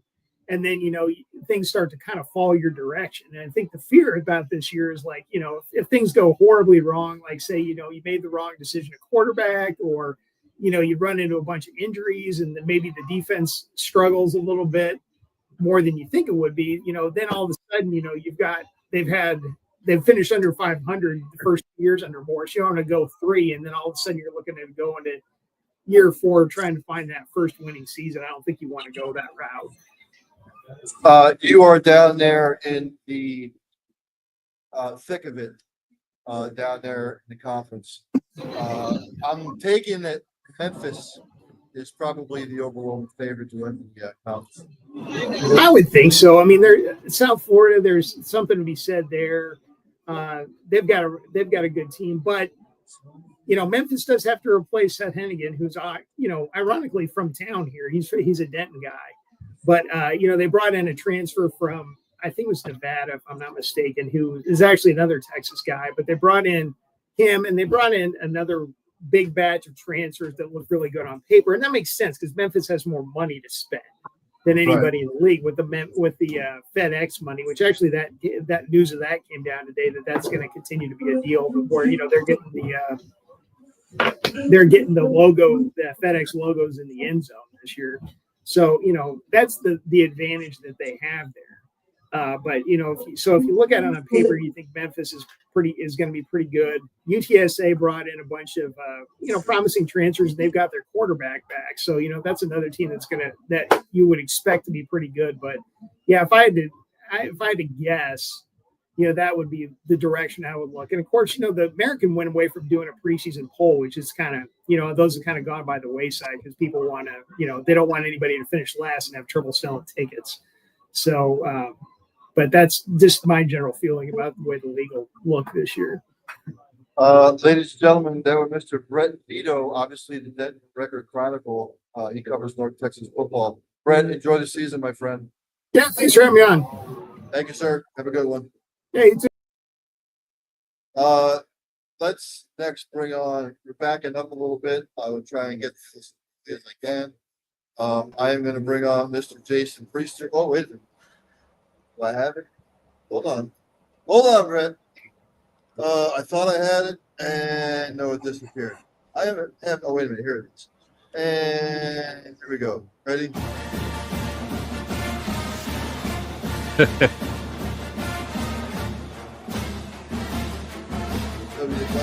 University Fight Gold. Are you covering Clemson athletics? That would be Mr. Jason Priester. Jason, thanks for coming on, sir.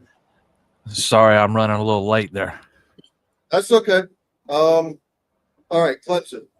Obviously, the overwhelming favorite to win the ACC. Obviously, a favorite to win the college football playoff. I've even seen some pundits say that they are going to win a national title this year. I'm not going to go that far, but look, last year they were 10-4, didn't have the result they wanted to in the playoff, obviously, but they have a lot coming back, Jason. Especially at the receiver position, you got one of the top quarterbacks in the country. The defense is stout, and the offensive line has to improve a little bit for the running game. Because Phil Maffa is not there anymore. But where are we heading into fall with this program? How does it look? Yeah, I think Clemson sits in a pretty good spot coming out of fall camp. You got so much. You can go about 6 deep at receiver. You got a couple of really good tight ends. One of them's young, and he redshirted last year. He's a little inexperienced, but, man, he's got a really high ceiling. And you got one of the best quarterbacks in the country to kind of distribute the ball around to all of those guys. I think the question does kind of come in the running game, not so much because of the offensive line, more so because of the experience, the what you have at running back and the inexperience. Just not a lot of return in production there. You get 4 starters back along the offensive line, basically, and a couple of more guys who have played a lot of football. Harris Sewell's played over 1,000 snaps already. Colin Sadler, who's probably going to slide in at right guard to replace the departed Marcus Tate. He spent most of last year hurt, but he's got a lot of experience. But it's the guys they're going to be blocking for is kind of where the questions are. Clemson's running game really struggled last year. Phil Maffa gets hurt. He's basically playing with one arm over the back half of the season, and they just didn't have anybody else ready that they trusted. Kept sending him out there. I think they've made it a point of emphasis throughout the spring, throughout fall, to ensure they don't go into season with just one back that they can trust. Adam Randall's going to be the starting guy.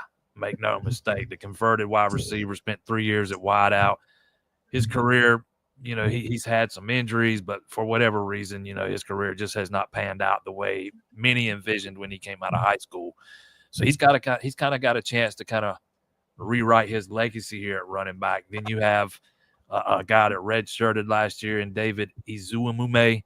Behind him, he was a 4-star kid coming out of high school. And then you got that very talented freshman, Gideon Davidson, that's kind of waiting in the wings, pining for an opportunity.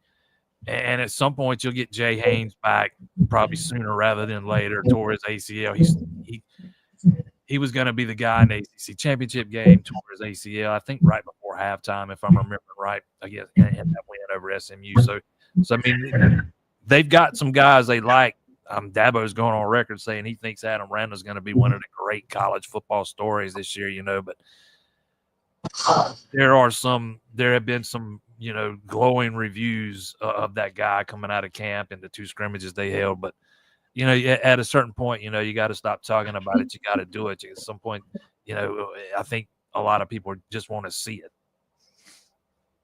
On the defensive side of the ball here, Jason, they had a little trouble stopping the run last year, but it looks like they're going to be stout again this year.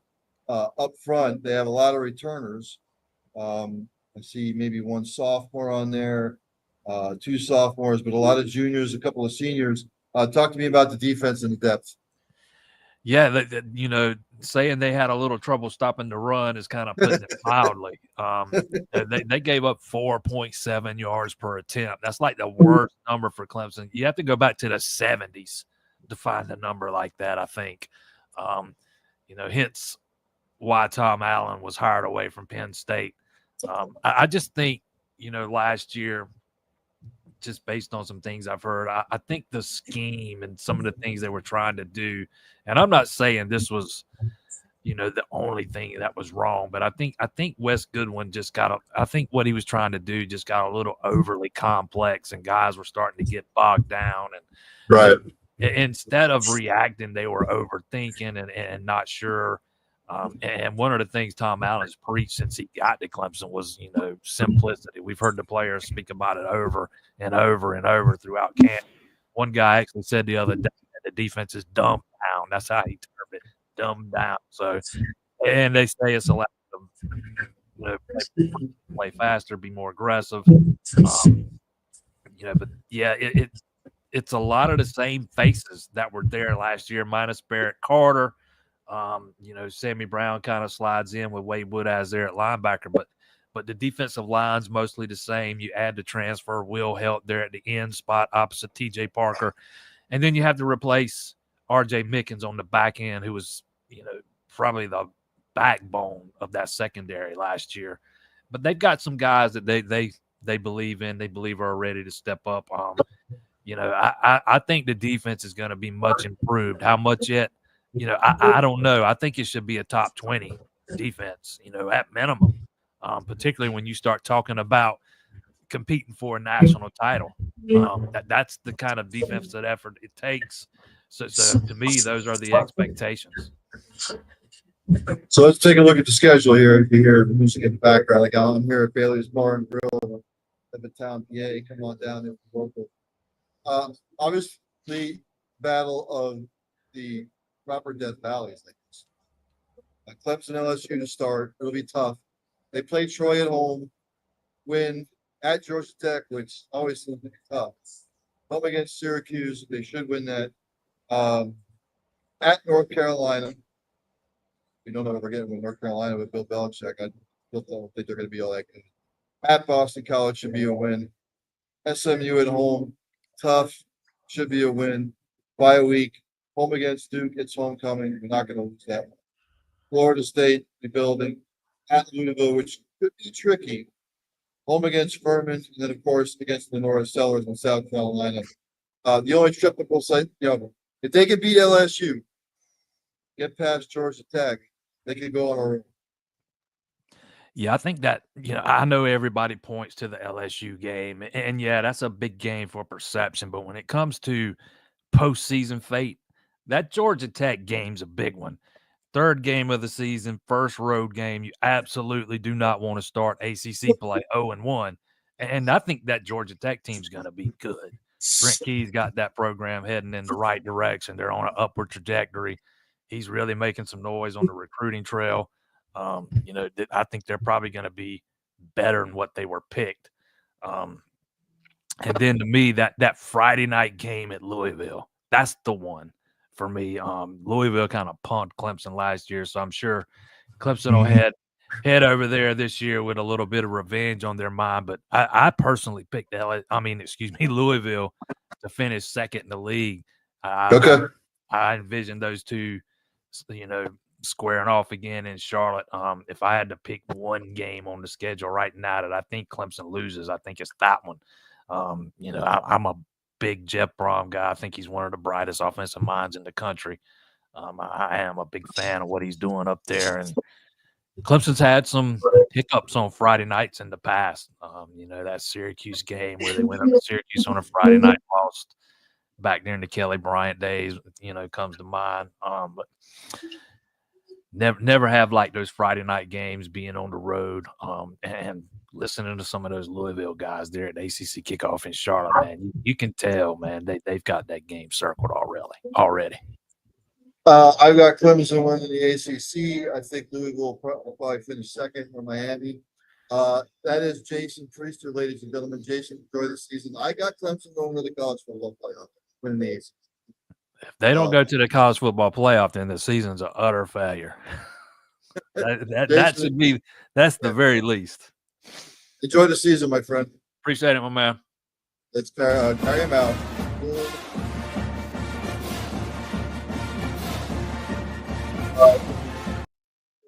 Clemson will win. thought I had the Ole Miss one on here too. But I don't. Let's bring him on anyway, though. That's Mr. Brian Rippey, who covers Ole Miss football. Thanks again for coming on, Brian. Wait, it's getting kind of busy here, so I'm trying to speed it along. Ole Miss. Look, we talked earlier this summer. Look, Jackson Dart is gone. I thought John Junkins not being there hurt them a little bit in the running game. But look, Lane Kiffin just seems to have ways of dipping into the transfer portal and getting his team to play what his expectations are. So, look, we're getting through fall camp now. College football is upon us. As I've been asking everybody, where we are heading into the fall, especially on the depth chart.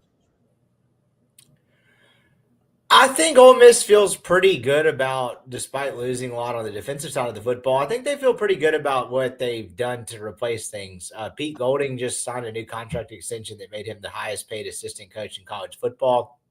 I think his track record of evaluating talent, particularly through the portal on defense, is pretty impeccable. And so while they lost a lot, it might not be Walter Nolan or Jared Ivey or Princely Umanmielen on the front four for them next year. They're still going to have some guys. They had guys like Will Eccles and Cam Franklin, who are actually Mississippi high school products that those are blue chip recruits that played in rotation last year that I think are ready to take the next step and become starters. Where I would say is a concern, and on my own podcast, I've started doing a lot of opponent previews, and it seems like every single program across the SEC is concerned about the offensive line.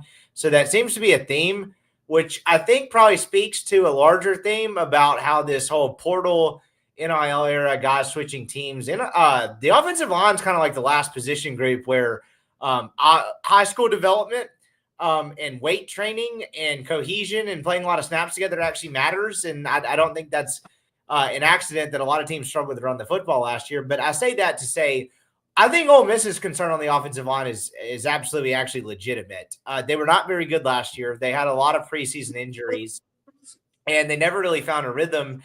And Lane Kiffin's a guy, when something's gone wrong, he's never been shy about changing the staff or the coaching staff to get it right.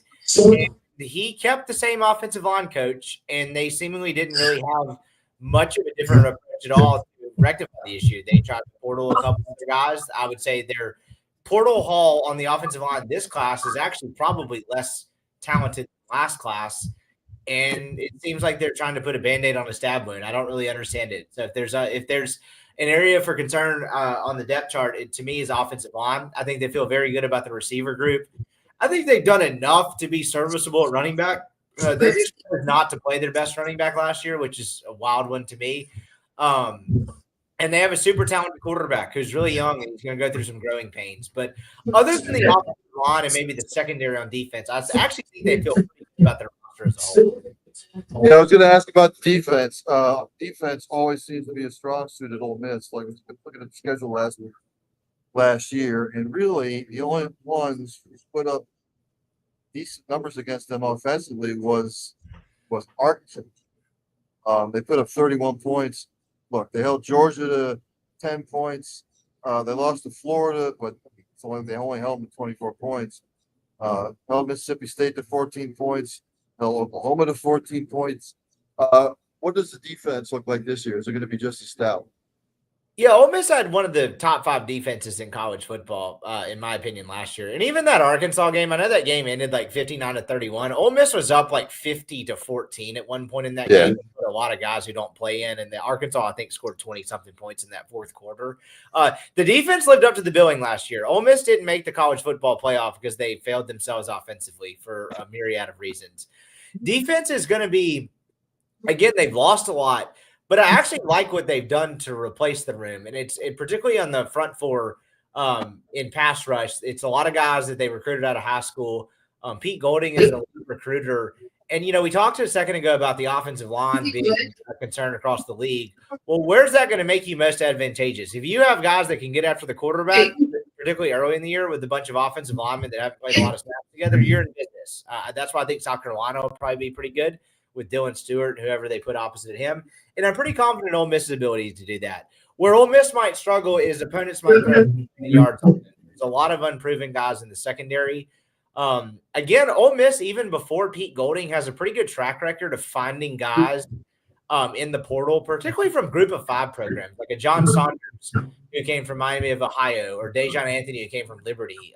The first year under DJ Durkin, they had a kid named was Jake Springer from Navy who changed he was hurt for the first few games of the year, and then he came back in the Tennessee game, which is that famous mustard golf ball game. It really changed the trajectory of their entire defense that year. So willing to give them the benefit of the doubt, but if there's an issue on secondary, an issue on defense is the secondary. And if they have some injuries at linebacker, I'm not sure how deep they are there. Their top end guys are pretty damn good. But if they have an injury to a starter or two, I don't know what that looks like past the top three. So I'd probably narrow in on secondary as one position of concern. Let's go to the schedule for this year then, as we're heading in. They opened up against Georgia State. That's it.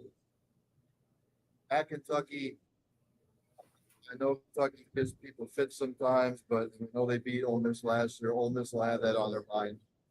I think they beat Kentucky. Arkansas might be tricky, but I know it's at home. Tulane's always that little fly that never goes away. Keep trying to swat it. Then the big one against LSU, obviously. Then they have the bye week. Home against Washington State, which is a filler, basically. Then the other big one at Georgia, but they've already proven they can beat Georgia.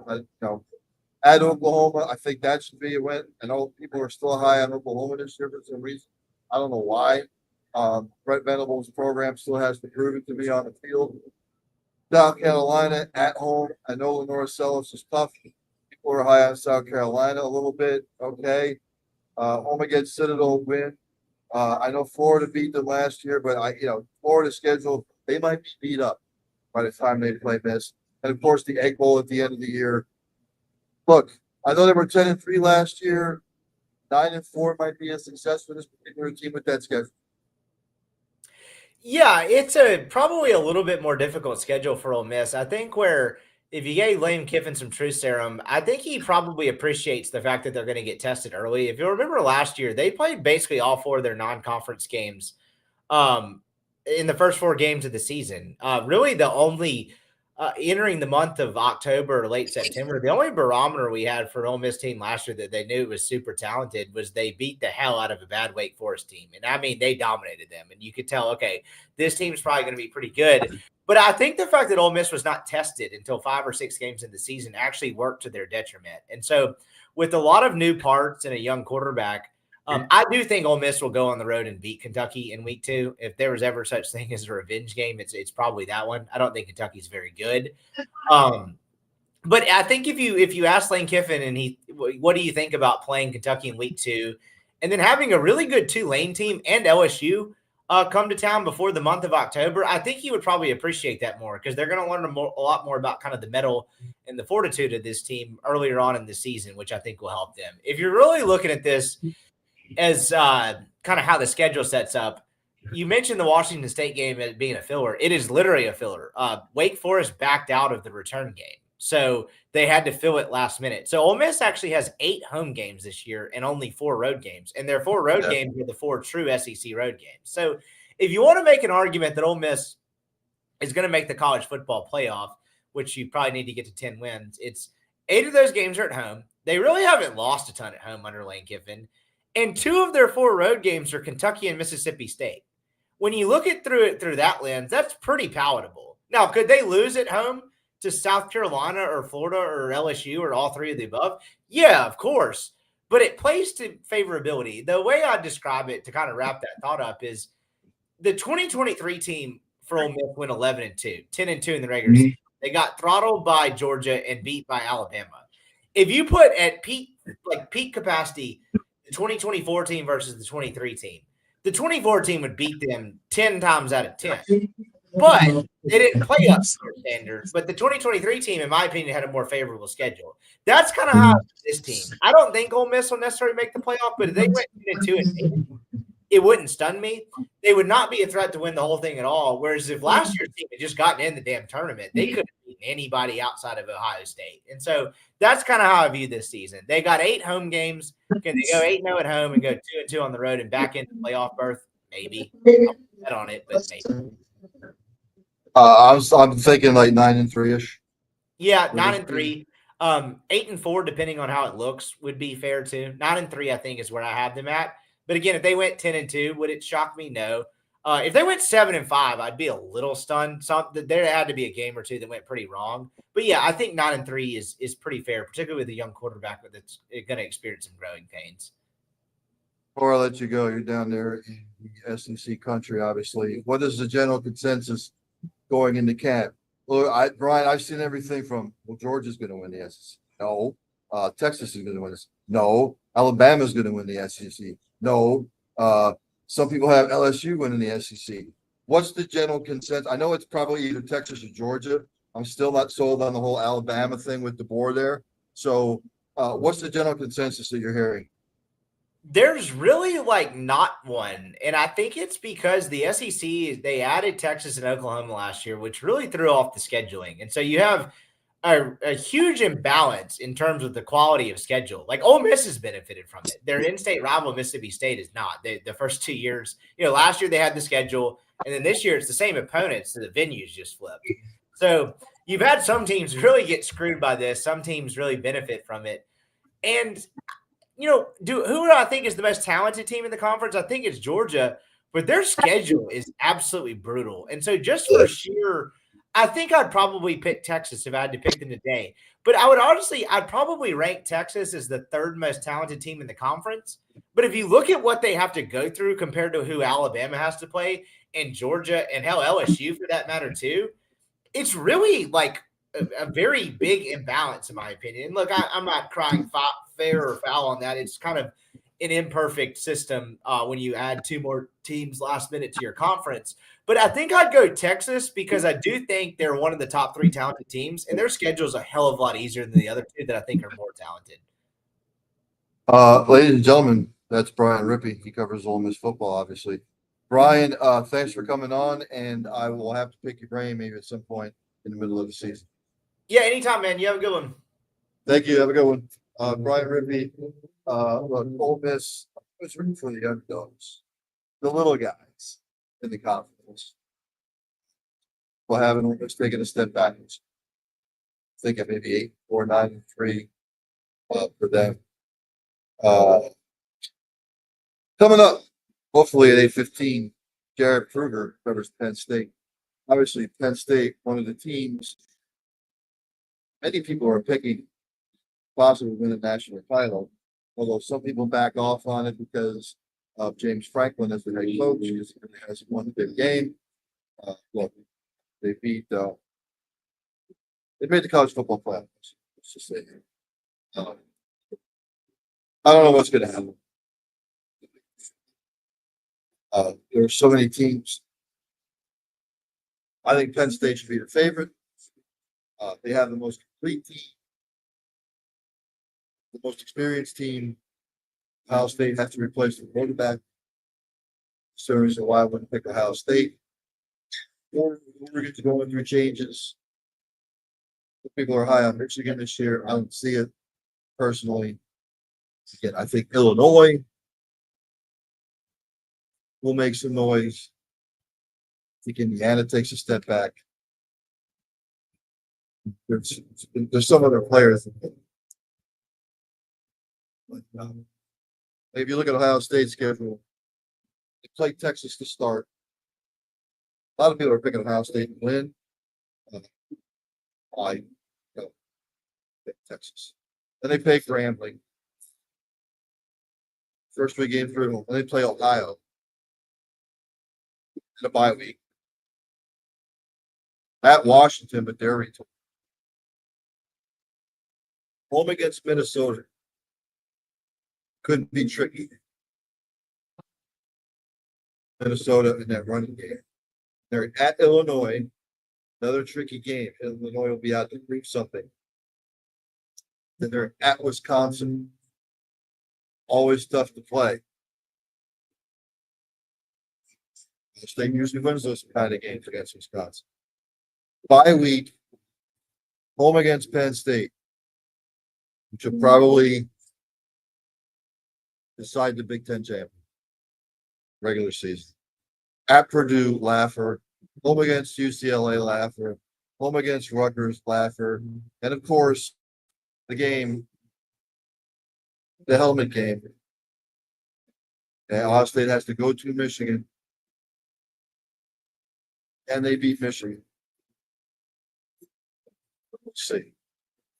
I know they won the national title last year. No Michigan fans are going to bring it up all the time. But we still beat Yale. So, I see them in the green room. Of course, this is one of the fight songs that my laptop decided. Let's bring him on.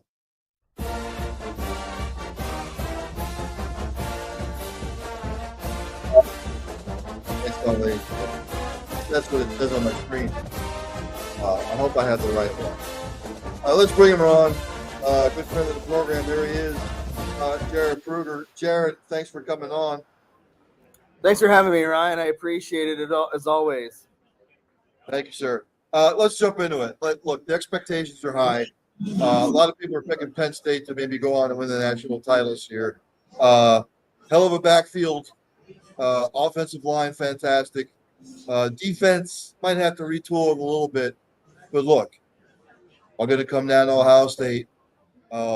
They still have to play Iowa at Iowa, which is always tricky. They get Oregon at home. But other than that, it's manageable. So I can see why people are picking them to possibly go on and win a national title. I have a friend, a graduate from Penn State that does sports radio up in Allentown, and he says that Penn State is being overvalued. What say you?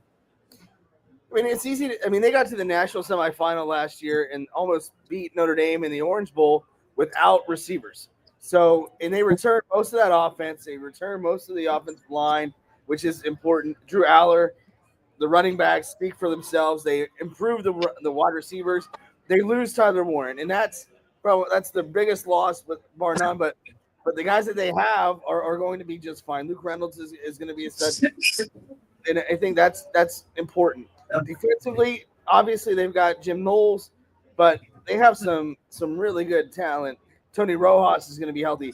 There's a freshman by the name of Chaz Coleman who's being raved about, which is impressive as a true freshman just getting to campus. He's just started to be a defensive end last year, and I think he's going to be a monster. You got A.J. Harris at corner. You just got serious depth and some serious playmaking ability throughout on both sides of the football. And you're right, their schedule is really quality this year as far as what they want to do. You can rattle off 10 wins right off the bat. And the two questions are going to be at home against Oregon and on the road against Ohio State. I think they beat Oregon. Oregon's got to come across the country for the whiteout. It's going to be unlike anything they've really experienced before. But it's all about that game November 1st in Columbus. That's going to be what dictates the season. There are some people who are not picking Penn State because James Franklin can't win a big game, but that they would witness the college football playoff last year. Look, I'm picking Penn State to win the Big Ten with the backfield that they had coming back. I think defense will still be stout. Even though they lost a couple of pieces. Again, it'll come down, like you said, to that game against Ohio State. So, look, when they came up against Oregon in the Big Ten championship game, it was power against speed. Speed won out. So they don't want to have a repeat of that. But look, if Penn State just sticks to the game plan, Jared, I wouldn't see why I'm picking. Well, I'll save my picks for later for the national championship. But look, I have them going deep, deep, deep. This team reminds me of the Michigan team 2 years ago when they had the double-headed monster at running back. They have McCarthy at the quarterback position. Just don't make mistakes. Solid defense. They propelled them to a national championship. This team sort of reminds me of that team. I think that's a very fair comparison. And that's the thing, like this team, all Drew Aller has to do is manage the football game, not make mistakes. And he's shown that he really doesn't make a lot of mistakes.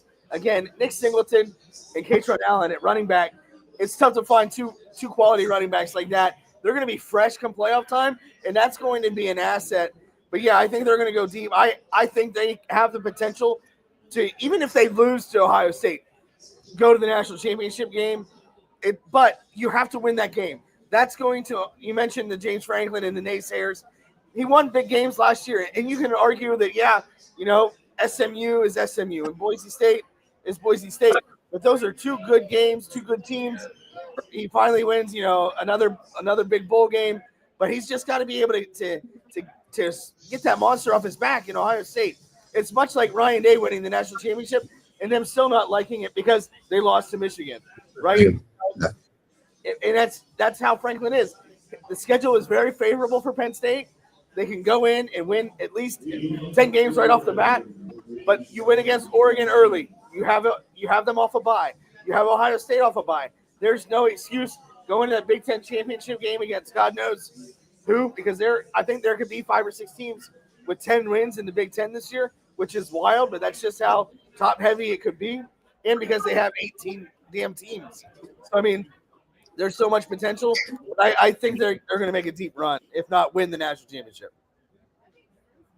Jared, talk to me about Hiram Hudson, Devontae Ross, and Trevor Payne. They're going to have to step up this year, no? Yeah, I mean, they are all better than what Penn State had last year. Trevor Payne, I think his drop percentage is like 2.7%, which is absurd. They have guys that now they can get open and just open things up where everybody's sold out to stop the run.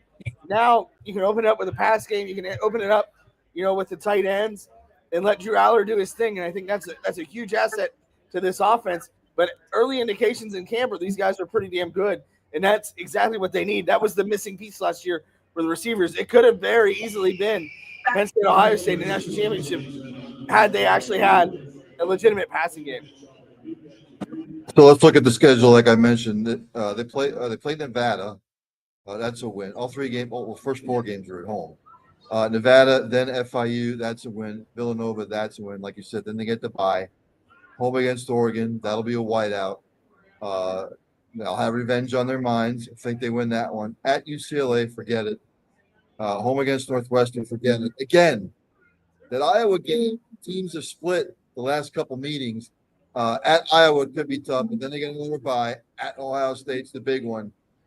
Indiana will take a step back this year. At Michigan State, Michigan State's still trying to retool. Home against Nebraska.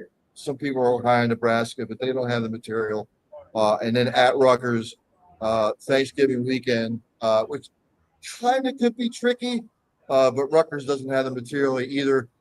Like I said, Jared, the one game that's sticking out to me is that at Iowa game that could, other than the Ohio State game, be a potential triple. Yeah, and I think the biggest thing there is where's Penn State's mindset at? Are they thinking Ohio State, Ohio State, Ohio State? James Franklin has preached that 1-0 mentality throughout his career at Penn State. This is the year that they need to do it. You have the hype. You have the preseason hype. That rat poison, as Nick Saban has said. But, you've got to be able to control each and every game. And if they're capable of doing that, then, yeah, that Iowa game, it could be a hiccup. But what I would be worried about, too, is if that Ohio State loss turns into something else. If they do lose there and then it's like, oh, here we go again, right? And I think, last year that wasn't the case. But again, college football, these are 18 to 22-year-old kids. Things are different, but you've got all the hype in the world following them right now. Can they manage that hype? Can they live up to the hype and the expectations? And I think they could be the 3rd different Big Ten team to win the national championship here. Jared, before I let you go, a couple more things. I'm picking Penn State to win the Big Ten, by the way. As I'm sure most pundits are. The only reason why I don't like Ohio State is Will Howard's not there anymore. But when you look at the Big Ten overall, Jared, there's one now. Some people are high on Michigan, which I don't see. What are you hearing the consensus about the Big Ten? Is it Penn State? It's Penn State, Ohio State, Penn State, Ohio State. There's one team out there that I want to see what they're going to look like this year after having a good year last year, and I think that it's Illinois could make some noise. 100%. I'm so glad you said that. Because I love Brett Bielema. They thought they ended really well last year. He was intense.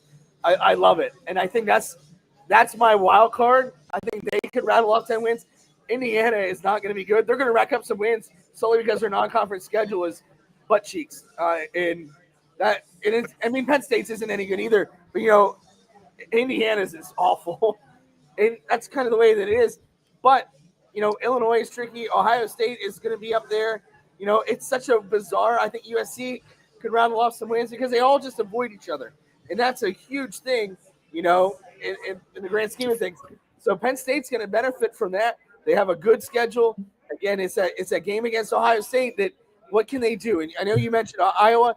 Iowa's not quite where they've been in the past, but it's still Kinnick is not an easy place to play. It'll be interesting to see what time that game is because Kinnick at night is a scary sight.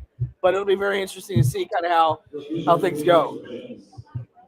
Last thing I have to ask is this: the whole Michigan debacle with Harbaugh. Look, the NCAA wasn't going to strip them of their title. I think they should. What they did was a lot worse than what USC did back in 2005.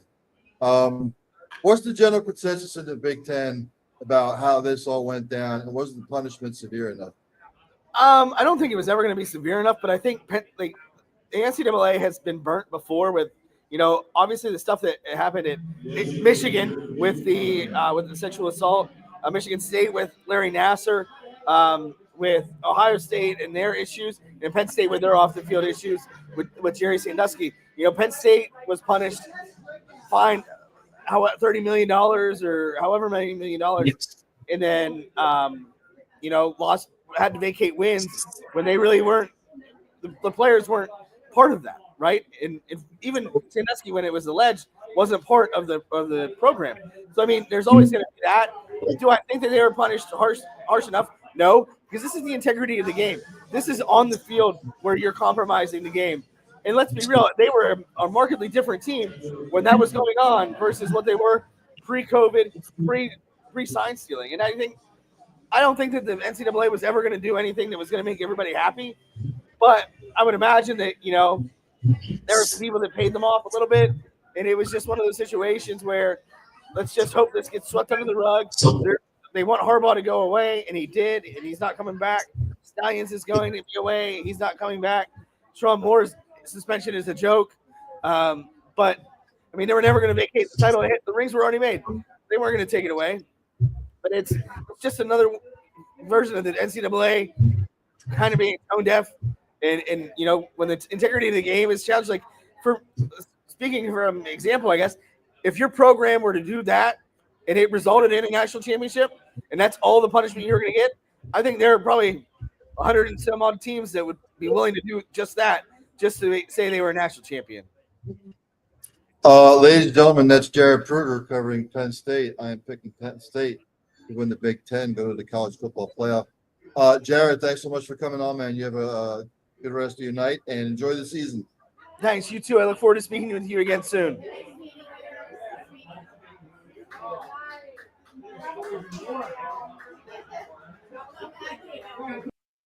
Penn State's schedule sort of sets them up. Again, that Iowa game might be a little tricky. It is almost 8:30 here on the East Coast. I see him in the green room. Devil's Digest. And this is one of the fight songs that my laptop decided.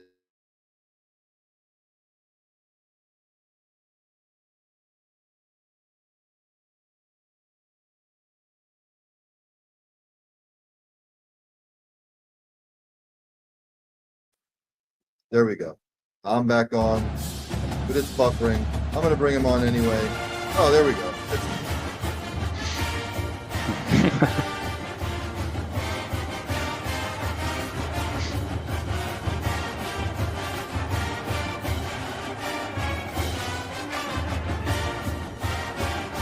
Next to going live. Sometimes buffers and things goes wrong. But that's the beauty of live internet streaming. That is it Hod or Hode? It's pronounced Hode. Hode Rubino from Devil's Digest. Hode, thanks so much for coming on. It's a pleasure to have you on to talk about Arizona State football here. Likewise. So let's get into it here. Dream season for Arizona State last year. Nobody saw it coming. No analyst, no pundit it was just one of those seasons. Look, Scadabo's gone. They still have Sam Levitt though. A lot of people maybe picking Arizona to repeat in the Big 12. Look, we're almost through fall camp. College football is upon us now. I've been asking everybody that I've had on, what does the depth look like for Arizona State this year as opposed to what it looked like last? Well, I'll actually start on the other side of the ball on defense. And Arizona State, who obviously, didn't win 11 games despite the defense, is returning all but one starters. And most of their two deep are players that also returning from last year. So you have a lot of proven talent, a lot of experience on that side of the ball. And I've said many times before that I feel that this might be a season where the defense might have to, and I think is very capable of bailing out the offense on some games this year. I think the special teams are also better this year. So I know that when you look at the prospects of a team, you like to concentrate on the offense and barely talk about defense and special teams. But if anybody follows the Big 12, they know that it is I would say, a jump ball conference, to borrow a basketball term. The Big 12 actually had a stat that came out just a few days ago that said in terms of games that are decided in the fourth quarter, decided in the last minute, that the Big 12 was leading by a margin any other power conference out there. So you really need to, as Kenny Dillingham, that coach says, win the margins. And I think the defense and an improved special teams unit definitely gives them that chance. But I realize that folks from the outside looking in are gonna ask, what is this running game to look out without Cam Scadaboo? And I think that they have a very capable, running back by committee, a three-headed monster, however you want to phrase it. I think that one player that barely played last year, his name is Raleek Brown. He was a five-star recruit out of high school, a transfer from USC. He's somebody that really hasn't been able to introduce himself to the nation as Cam Scadaboo. And I'll take it a step further. I think that a healthy Raleek Brown playing to his potential would definitely take a pretty sizable bite out of Cam Scadaboo's numbers. So now that you have that component out there, and really just having an offense that might have a different look to it, because like I said, Sam Levitt, one of the best returning quarterbacks in the entire country, and definitely the best one in the Big 12 in my opinion, is there. And also Jordan Tyson is prime target at wide receiver. And if I had to rank, quarterback wide receiver duos, again, I rank them number one in the Big 12, and I think I can make an argument that they were top five in the nation. But also the arsenal of aerial weapons that Sam Levitt has at his disposal is much better than it was last year, not only a wide receiver but also tight end. Now, I'm not here to suggest that ASU is going to really flip the script and be less run oriented and really just pepper it air raid style every Saturday. But I feel that the passing game, if there are some difficulties showing up in the running game, I think can really compensate for that. And let's not forget that ASU is returning not one but four starting offensive linemen. And Cam Scadaboo was the first one to tell you that a lot of his success was because of the excellent blocking he received each and every game in 2024. So when you have four of those returning starters on the team, that can also help a running back group that maybe collectively is not a Cam Scadaboo, but they still have some very, very good players ahead of them to go and open the running lane. So I think the outlook for ASU is much rosier than maybe some people think it is. But I do understand the burden of proof is on them, and everybody's going to ask, what is ASU going to do without Cam Scadaboo? And they got to prove it from week one. There's no doubt about that. More pressure is on Sam Levitt this year now that Scadaboo's gone. Yeah, I mean, I think that there's something to be said about that. And, even though Sam Levitt is saying all the right things to the media, that he's not thinking about the NFL draft, he sees the same publications we all see. ESPN just came out the other day, had him picked number 9th in the upcoming draft if he were to declare. So I think some of those thoughts are sitting in the back of his mind. But I think more than anything, Ryan, he knows that he has to be the leader of this team. Cam Scadaboo was the leader last year. Sam Levitt came in in 2024 as a redshirt freshman, played only 4 games for Michigan State, and obviously, blew up quite a bit. And sure, a lot of it was thanks to Scadaboo because on any given Saturday, defenses were much more consumed about what Cam Scadaboo is going to do compared to what Sam Levitt's going to do. And Sam Levitt, proved on more than one occasion that if you're going to pay a little less attention to him and the wide receivers, you're going to pay. Obviously, Sam Levitt, Jordan Tyson, they're not going to sneak up on anybody this year.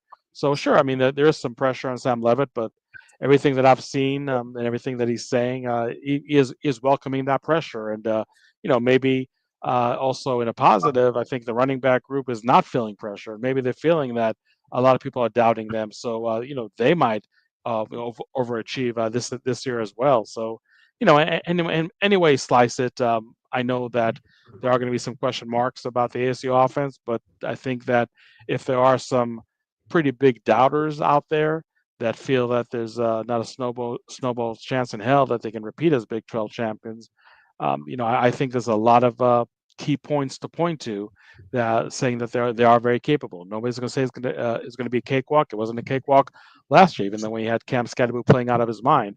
But it is definitely something that is in ASU's capabilities to repeat as Big 12 champions, which, by the way, was only done once in the whole history of the Big 12. As we know, that ASU only joined the Big 12 last year and winning the conference in their first year in the league.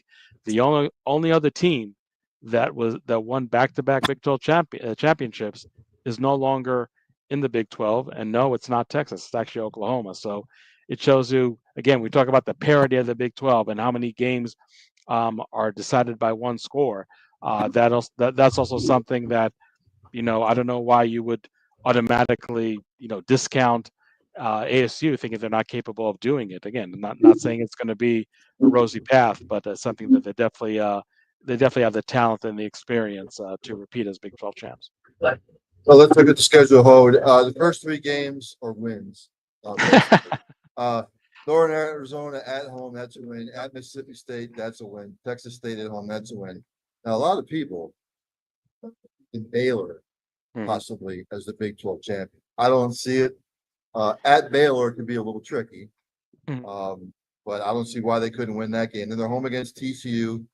A lot of people thinking TCU will bounce back. Then they have the bye at Utah. Some people are thinking Utah will bounce back. Then Texas Tech, I know they lost their running back. Home against Houston, at Iowa State, tough. Bye, home West Virginia, at Colorado, who has to retool. And then Arizona, don't know what we're getting. Look, Baylor will be tough. Utah will be tough. And Texas Tech and Iowa State.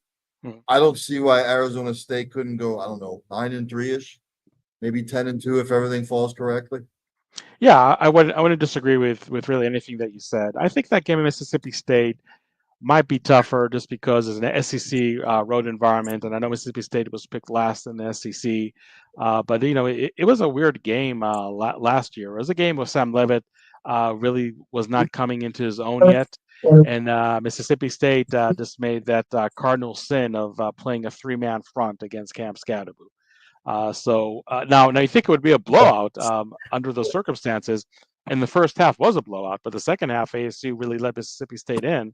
So I think that ASU is not going to take that game lightly at all, and not going to care that Mississippi State was picked last in the SEC, especially a team like ASU, which was picked last in the Big 12. But I think it could be more challenging than people think it is, but I think it's definitely a winnable game. Baylor is definitely considered to be, I would say, the black sheep when you talk about the race to the Big 12 championship. One thing to keep in mind, even though they finished the regular season with 6 consecutive wins, which is very impressive, especially in a power conference, you look at the schedule, and not only did they not play ASU last year, but they also did not play BYU, and I forget if it was Colorado, Iowa State, maybe be the third team. So you would say that really, out of the top 4 teams in the Big 12 last year, Baylor did not play 3 of them. So, that can maybe put someone in perspective, how good this Baylor team is. But again, it is on the road, and it is a open Big 12 play. So That's definitely going to be a tough game. Utah is definitely an interesting team because they're going to be a tough out. I mean, they can finish 6-6 when it's all said and done, and it's still going to be a tough out for any team out there. But that's one game that I think ASU just might lose because in recent years they have not done all that great in Utah. Just 2 years ago, when both teams were in the Pac-12, Utah beat ASU, I believe it was 55-3. So there's some history to beat over there for the Sun Devils. Texas Tech at home, everybody's circling that to be the game, and people already saying that if ASU and Texas Tech do come to that game undefeated, or maybe one team has one loss, maybe ESPN Game Day actually makes that their stop on that weekend. Because I think Texas Tech is basically the darling favorite, if you will, to win the Big 12 championship.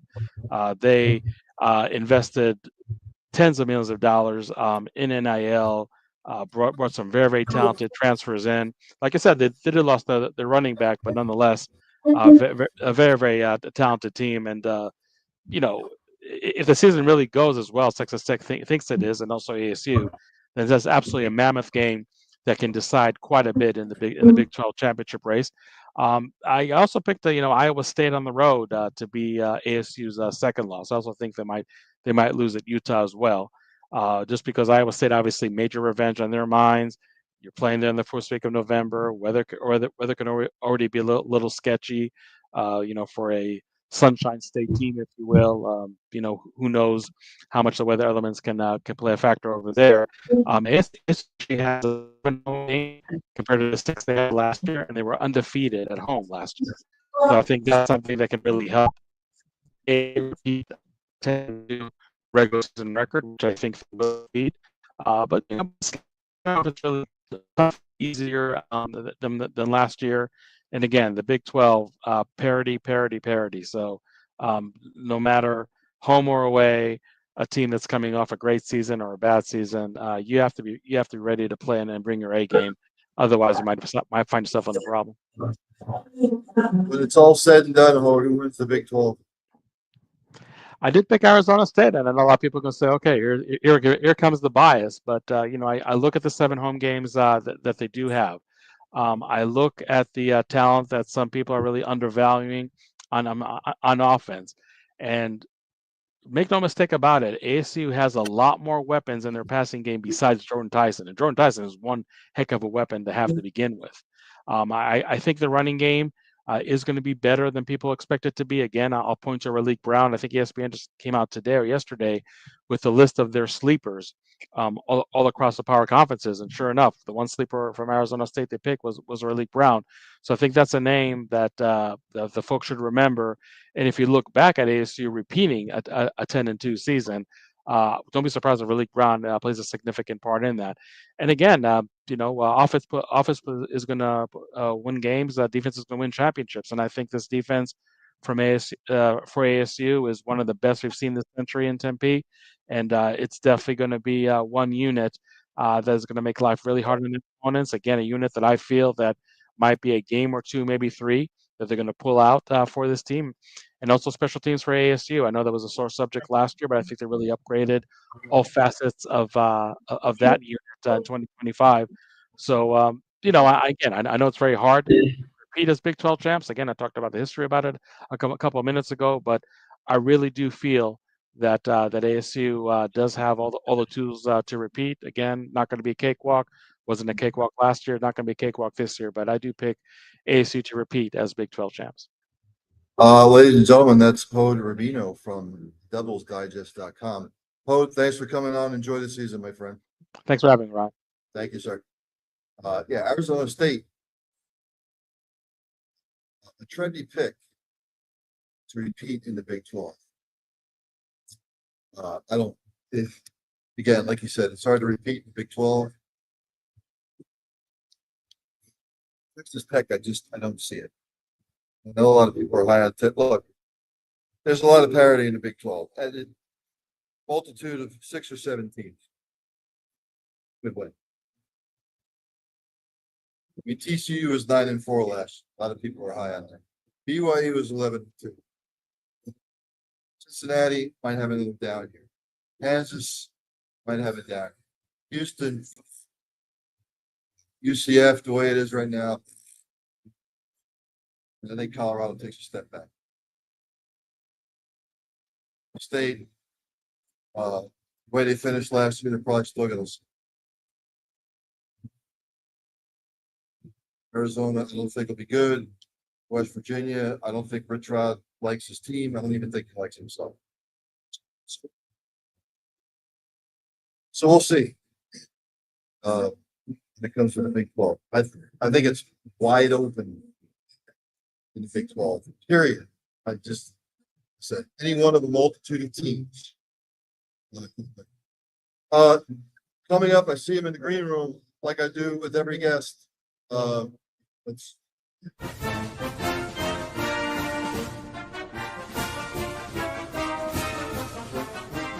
lights going so my laptop decided not to delete. For some reason I can't figure out why. He's a good friend of the program. Let's bring him on. That's Mr. Dylan Sin. Dylan, thanks for coming on, my friend. Thanks for having me. I appreciate it. Or as I call him, Matt Damon. Yeah. I'm sure you get that a lot. Every once in a while. So look, Indiana, Kurt Cignetti, last year, a season to remember, not the way they wanted it to end, just like they didn't get blown out by Notre Dame. They just sort of lost to Notre Dame. So going into this year, do I think Indiana, Dylan, is going to have the same season as they did last year? Probably not, but it's something to build on. So last time I talked to you, look, we talked about the same things from last year. Where are we going into fall? How is fall camp gone? How is their depth look? They've got some returning pieces, not all. They had to replace the quarterback, correct? Yep. Mm-hmm. Yeah, Curtis Rourke was drafted. Curtis Rourke was drafted in the 7th round by the 49ers. And they went out and replaced him with Fernando Mendoza, who many people think is going to be one of the first quarterbacks taken in next year's draft. He at least has the arm talent and the size to be that guy. Mobility as well. They really, really like him. It's kind of a fine line that you're trying to walk, because Curtis Rourke put up one of the best single season quarterback seasons in the history of IU, right? But they feel like they might have upgraded a quarterback, because Curtis Rourke was limited last season because from a mobility standpoint, because he played the entire season on a torn ACL. We learned that after the year. So Mendoza can move a little bit more, a lot more actually. And so I think that's going to give Mike Shanahan, the offensive coordinator, a few more options in ways to deploy his guys. And Mendoza has the skill talent. He has the skill talent around him. They went and got Roman Hemby, the bell cow running back from Maryland. They have a couple good receivers with Elijah Surratt and Omar Cooper. I should say very good receivers. And they feel like they upgraded the offensive line as well. They went and got Pat Coogan, the center from Notre Dame. So they feel like that their offense can be, once again, one of the best in the country. And then you on top of that, bring back 3 All-Americans on defense, one at every level of the defense. Kyle Kamara on the edge, Aiden Fisher at linebacker, and D'Angelo Ponce at corner. So they feel like they have the talent to compete with just about everybody they're going to play. Now, the schedule is more difficult, right? They play Illinois week 4, kind of a test between those two teams to see who's going to be the interloper in the Big Ten this year with the Blue Bloods. And then they also get Penn State and Oregon on the road, and they have to go to Iowa as well. And so the schedule is more difficult than it was last season. And they are going to have some games that are going to test them. But for an Indiana team that they have playoff aspirations again, but if you go 8-4, and that's considered a disappointment in Indiana, that shows just how much Kurt Cignetti and his staff have moved the needle at that school in just 18 months of the job. So still a really, really impressive roster he's put together, and it seems pretty complete. How much pressure is he going to put on his team this year to maybe try and duplicate what they did last year? Or is he going into this? Look, it was a special year last year. We expect to have that kind of year this year. Who knows? But let's see what happens. Yeah, I think the line that they've used is that it's a different team, right? Like they don't want to repeat what they did last year. They have higher aspirations. They want to go win a playoff game. They want to do more, but it's also a different team, right? And this team they've talked about it repeatedly. This team that they have this year has accomplished nothing, and they have to have that mentality, because if you don't, if you spend the offseason resting on your laurels, that's going to be that is a recipe for disaster. And Curt Cignetti knows that. He spent the entire offseason talking about it. And by all accounts, this team has good leadership and has not done that. And I think that what's important is that some of the more important pieces for this year's team, you got Mendoza at quarterback, Pat Coogan at center, Roman Hemby at running back, some guys on the defensive line and in the secondary. Those guys weren't here last year. So they don't get to say, well, we went 11-1 last year. What do I need to work for? They were not here. And so they are leading the charge and making sure that no one is complacent. And I think that has kind of been the number one thing this offseason for IU is complacency is the enemy. And they have tried to really pound that mantra home. Let's look at the schedule. First 3 games are at home. Old Dominion, Kennesaw State, Indiana State. Ladies and gentlemen, they will be 3-0 after the first 3 weeks. And then this year, game number 4 is also a home game. Illinois, who I think could be this year's Indiana. By the way. They can't. No, they can't. Here's the thing. I want to say something about that. I knew you were going to say that. Everyone says that. Illinois went 10-3 last year. They cannot be this year's Indiana. Indiana was 3-9 in 2023. They were in their first year under a brand new coach, and they were playing with a group of 5 all-star team. You are never going to replicate what Indiana did last season. You are never going to see another Indiana. It is not going to happen, especially at the losingest program in the history of college football. Illinois could be very, very good this year. They could go to the playoff this year. That does not make them 2024 Indiana, and you will not convince me that is the same thing. They went 10-3. They returned 16 starters. The coach has been there for almost half a decade now, right? Like it's a different thing. I know a lot of people have said that this offseason. It's driven me nuts. It's not the same thing. But continue. At Iowa, always tricky. Yeah, they have not won there in a long time. Yeah. Then they get the bye. Then they're at Oregon. Look, they got to face the quarterback, just like Indiana does. So we'll see what happens. Then they're home against Michigan State, which is always sort of like a toss-up game. They're home against UCLA. Look, UCLA is still on the mend. And they're at Maryland, which is always tricky, but they should win that one. At Penn State, tall order. Home against Wisconsin, up in the air, and then this like Purdue will be the doormat of the Big Ten again this year. So, do I expect them to go 11-1? No. Look, Illinois is going to be tough. At Iowa, tough. At Oregon, tough. At Penn State, tough. And look, Wisconsin always tough. Yeah, I think it's 8-4.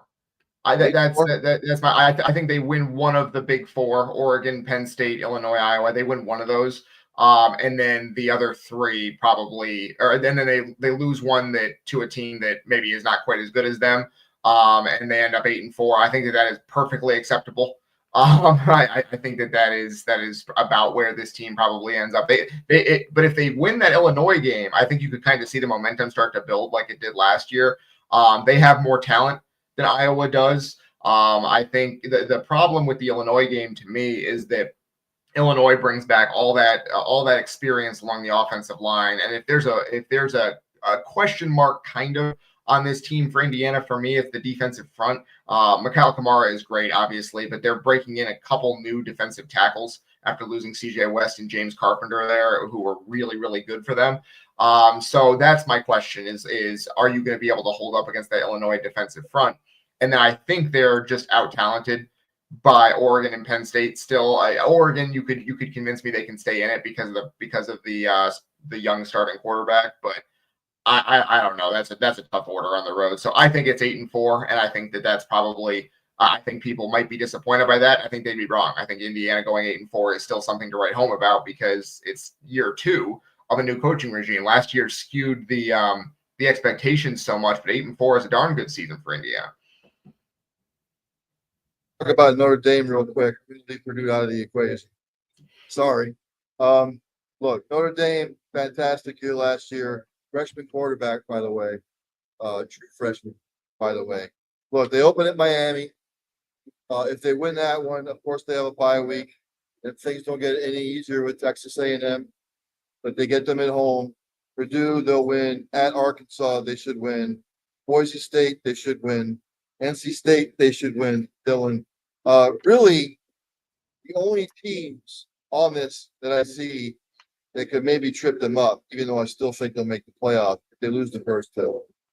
Yeah. Yeah, I think that's kind of the way a lot of people see it. And that is the thing, is they have a freshman quarterback going in there. Now, he is the first player with freshman eligibility to start at quarterback for Notre Dame since in the season opener, at least, since Everett Golson in 2012. So it's been a little bit. This is a team that usually has veterans under center. But they like CJ Carr. He was an elite recruit in the 2024 class, their highest ranked quarterback recruit in a decade. So they like him. The problem is that their two toughest games, as you said, are their first two. And so you're throwing a kid into the fire, and what happens if they lose to Miami, and then going into that Texas A&M game, the weight of the world is on the kid's shoulders in his first start in South Bend, right? I think that is kind of it's a potential pitfall for this team. If they go 0-2, I think it'd be really hard to come back and win the other 10, but they've done similar things before. So I think it's probably 10-2. I think they get one of the first two, and then someone jumps up and gets them. Maybe it's Navy, who's going to be really good, but maybe it's Boise State. They should be able to outclass those teams along the defensive or along the fronts, but you never know. There's some other tricky teams in that schedule. I think it's 10-2, and probably just outside of the playoff would be my guess, unless the only thing I would say is if Jeremiah Love is the best player in the country, which he might well be, I think you get 11-1, you make the playoff, and you might be able to make some noise. But that requires him to be like a 1,500-yard guy. I don't know if that is quite possible, especially with some flux along the offensive line before the season starts here. So we'll see. It's a very, very good team. I don't know if it's quite as good as last year. Couple more things. I'll get you out of here. Who wins the Big Ten? I think it's Penn State. I love what they have. They have everyone back. They have a fantastic offensive line. They finally got some receivers in there. 3 of them who are really good. Trevor Pena, kid from Syracuse, they got late in the cycle. He is a stud. Like, that is a name you are going to know, and you add that to the running backs that they have with Singleton and Allen. I think that's the best. Not only the best team in the Big Ten, it's the best team in the country. 2 more things.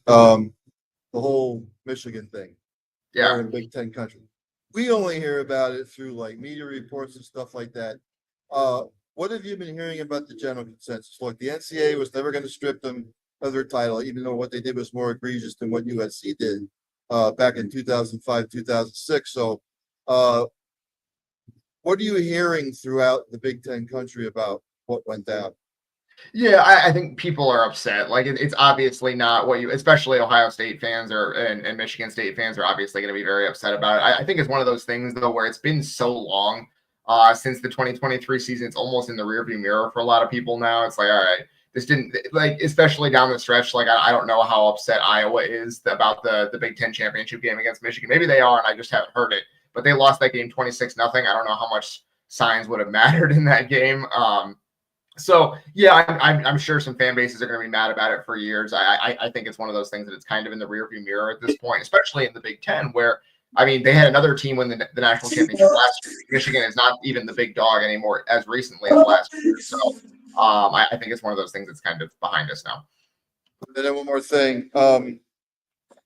It's Corso's last head year next week. Yeah. I know Indiana already did something was it last year?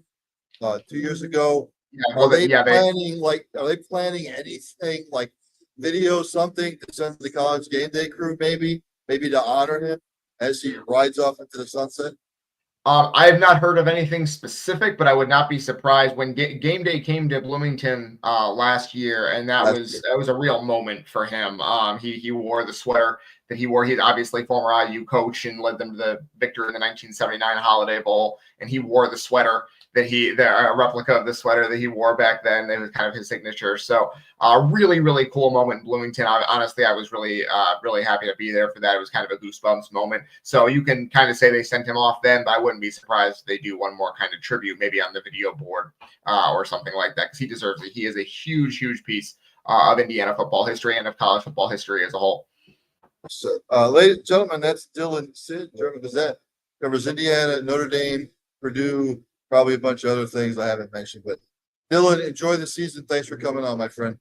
Absolutely, Ryan. Thanks for having me on. I really appreciate it. We'll play him out. Yeah, we're doing it for everybody. The Indiana fight song. We'll see.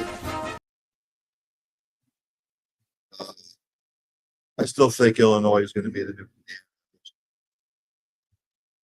And I get it. Indiana wasn't very good before Signetti. He brought a whole bunch of James Madison people. Not so sure how many of the James Madison guys left. I maybe should have asked him that. Coming up at 9 o'clock, and then after I have him on, I think that's going to do it. And then I'll make my college football playoff. Jason Staples, who covers North Carolina football, hopefully will come. Let me just run down this real quick. ACC, I've got Clemson. I think others would give them a run for their money. I still think Clemson would succeed. The Big 12, people talked about Baylor, Utah, Iowa State, Arizona State, blah, blah, blah. I'm picking Kansas State to win the Big 12. Just because of the quarterback play, the experience that's coming back. The game in Iowa State this coming Saturday, it's in Dublin. Penn State and Iowa State don't have ties to Dublin. Why are they playing the game in Dublin? It makes no sense. It's stupid. It's asinine. Stop doing that. Doesn't make any sense. They win that one, and they get North Dakota. Won't be easy. Should win that one. Then they're home against Army. Should win that. At Arizona, should win that one. Central Florida. Should win that one. At Baylor will be tough. Home against TCU will be tough. Bye week. At Kansas, win. Home against Texas Tech will be tough. At Oklahoma State. At Utah, tough. Colorado, they should. I still think Kansas State wins the Big 12. It's all a matter of opinions anyway when it comes to predicting games and XYZ. Notre Dame will most likely make the college football playoff. Excuse me. The American Conference, the American Athletic, I still think Memphis will win based on the fact that they can run the damn ball. I think Memphis with the American. Again, I'm down here at Bailey's Bar and Grill, Levittown, PA. If you're out and about, come in and have a tasty beverage of your choice, some tasty food. And thanks to everybody who's tuned in tonight. It is greatly appreciated. More viewership, the better. The Mountain West, people are talking about Boise State winning. People are talking about San Jose State winning the Mountain West. Ladies and gentlemen, I am going to pick UNLV running Reds. Win the Mountain West. People are just going to pick Boise State because they always win Mountain West. I think with Dan Mullen at UNLV, I think they get over the hump. I think win the Mountain West. Boise State will still be there. San Jose State will still be there. But I think UNLV takes the pride. In the Sun Belt Conference, I'm still going to go James Madison, just because of the experience they return. A lot of people will pick Louisiana. A lot of People will pick Marshall. But I think they've lost a little bit too much from those particular programs. The MAC. A lot of people are picking Toledo. There's many teams that can win the MAC, to be honest with you. If you're not familiar with the MAC, get familiar with it because it's good football. It's good football to watch. It's competitive. There's a lot of parity in the MAC.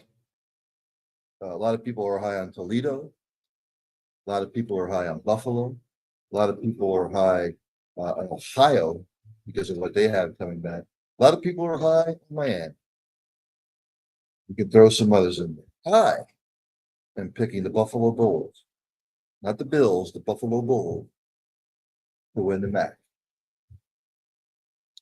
Yes, I surprised some people with my picks. I don't like sticking to chalk. It's boring. Conference USA, I'm still taking Liberty to win it. I think Liberty with what they had coming back. You throw Western Kentucky in there. Sam Houston won it last year, but they're losing a lot. They've lost a lot. Delaware, the Fighting Blue Hens, have jumped up Division I, but I just don't see it. Hopefully, Jason Staples will still be coming on. Look, I am in my happy place, ladies and gentlemen.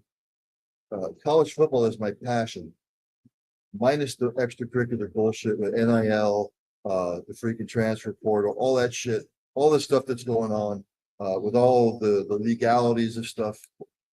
I still enjoy the games, even though some of the rivalries may not have their luster anymore. It's football.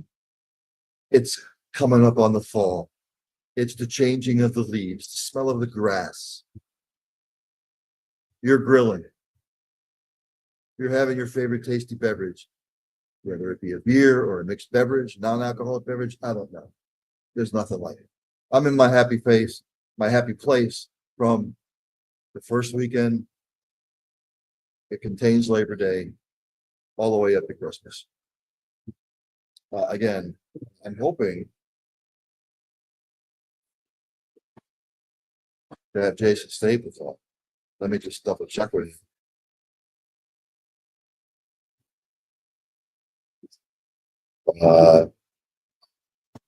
Give me just a second. Talk amongst yourselves.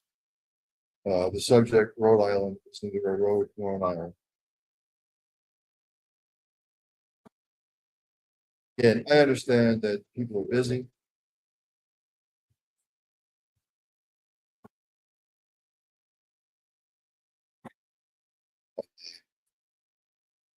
Oh, I'll make my predictions for it. Maybe I'll do that. Schedule, as they say over in England. Let me go to my picks. Again, the schedule is limited for college football on Saturday, but it's still college football. Just a second, I pull it up.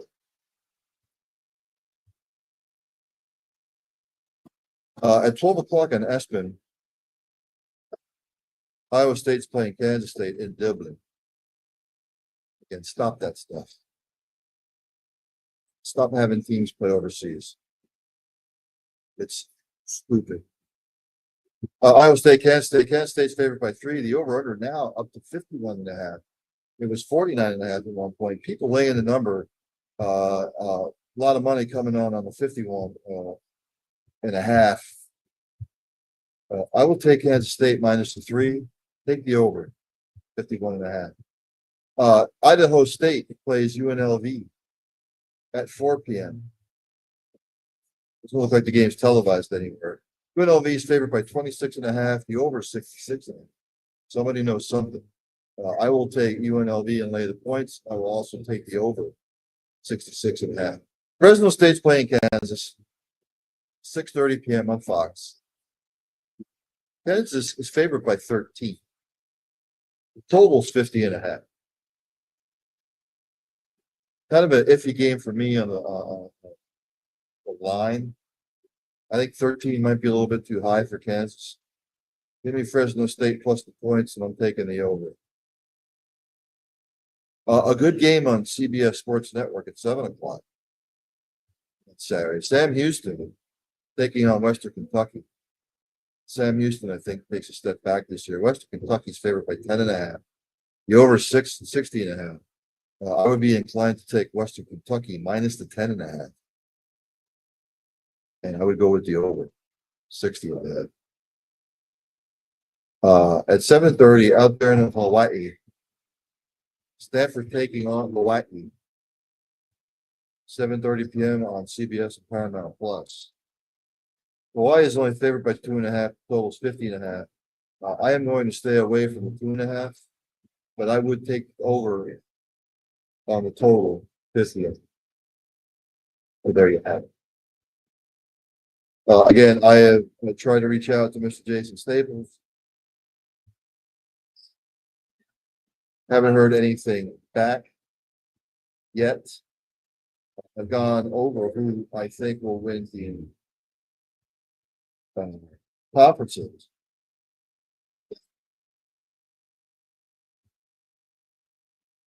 I'm just reading over some stuff in reference to college football. To be quite honest with you, I'm tired of Big Ten commissioners, SEC commissioners such as Greg Sankey, some of the other commissioners who are driving college football to friggin' insanity.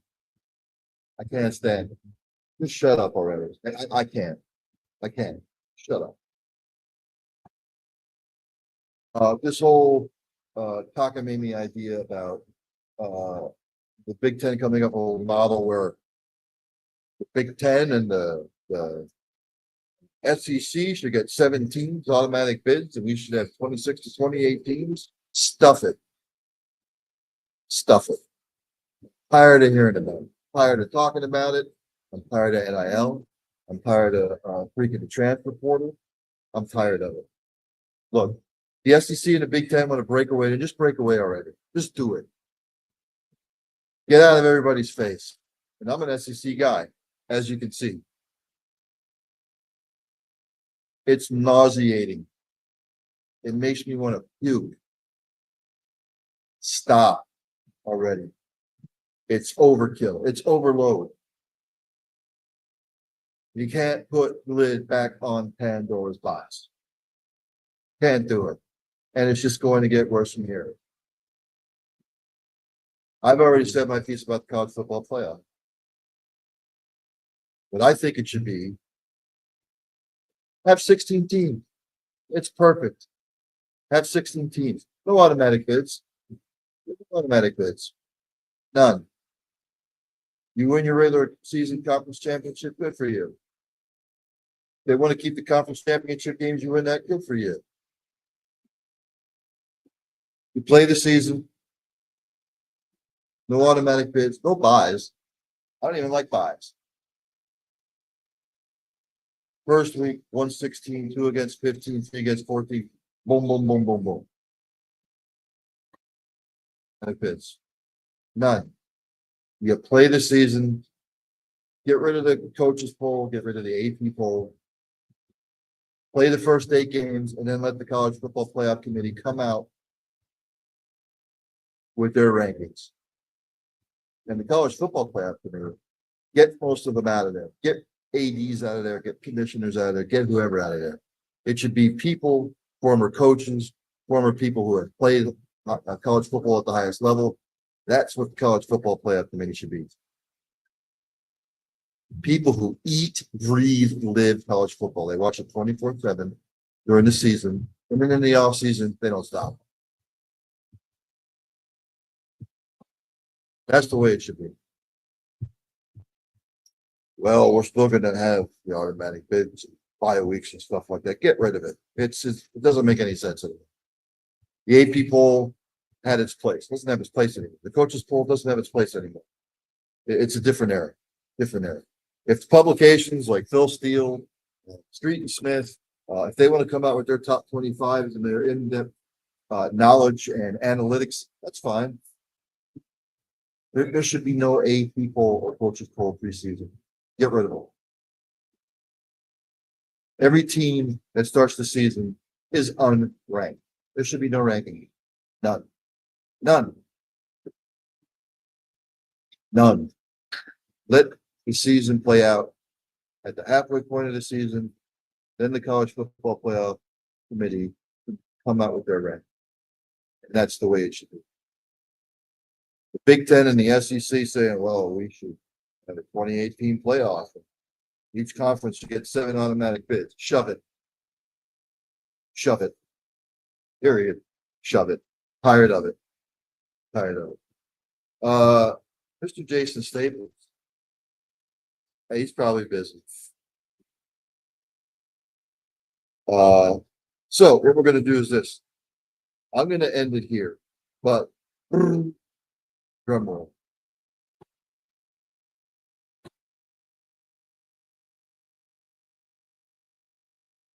Here, and I don't even like doing this. I don't even like trying to predict what team's going to be ranked where or how they're going to be seated. But just for shits and giggles, I'll do it. When all said and done, these are the teams that are going to make the college football playoff.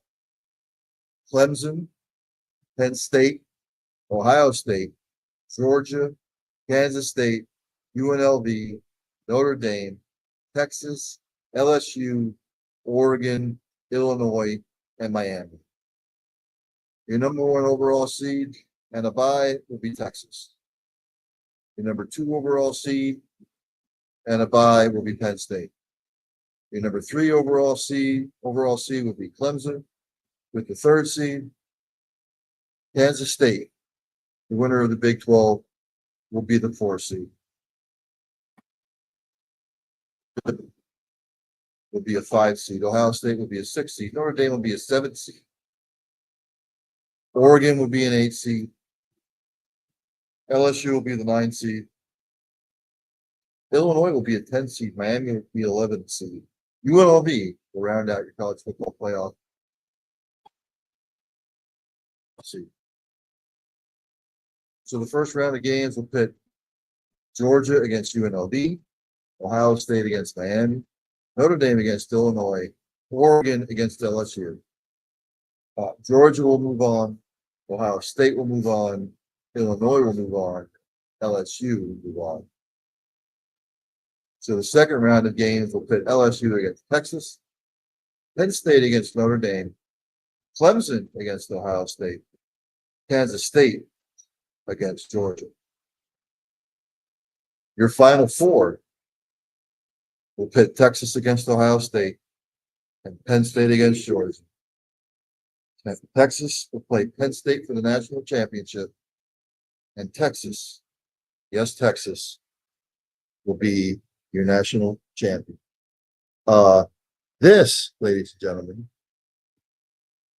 I forgot to do this. And it's not gonna, there we go.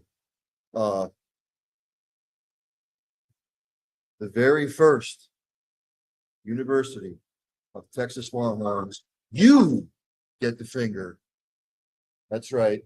You will be the national champions when all is said and done.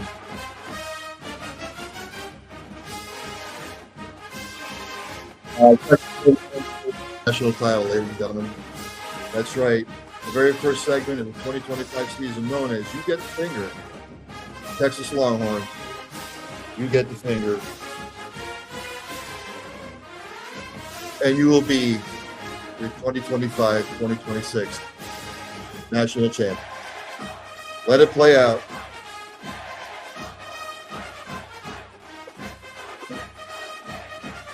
Big time football fans, doing the college football preview show. I'm a Chiefs fan too. Oh, yeah, but anyway, we're talking about football. But yes, thanks to everybody who tuned in. If you're gonna watch the replay, tell your friends, tell your family.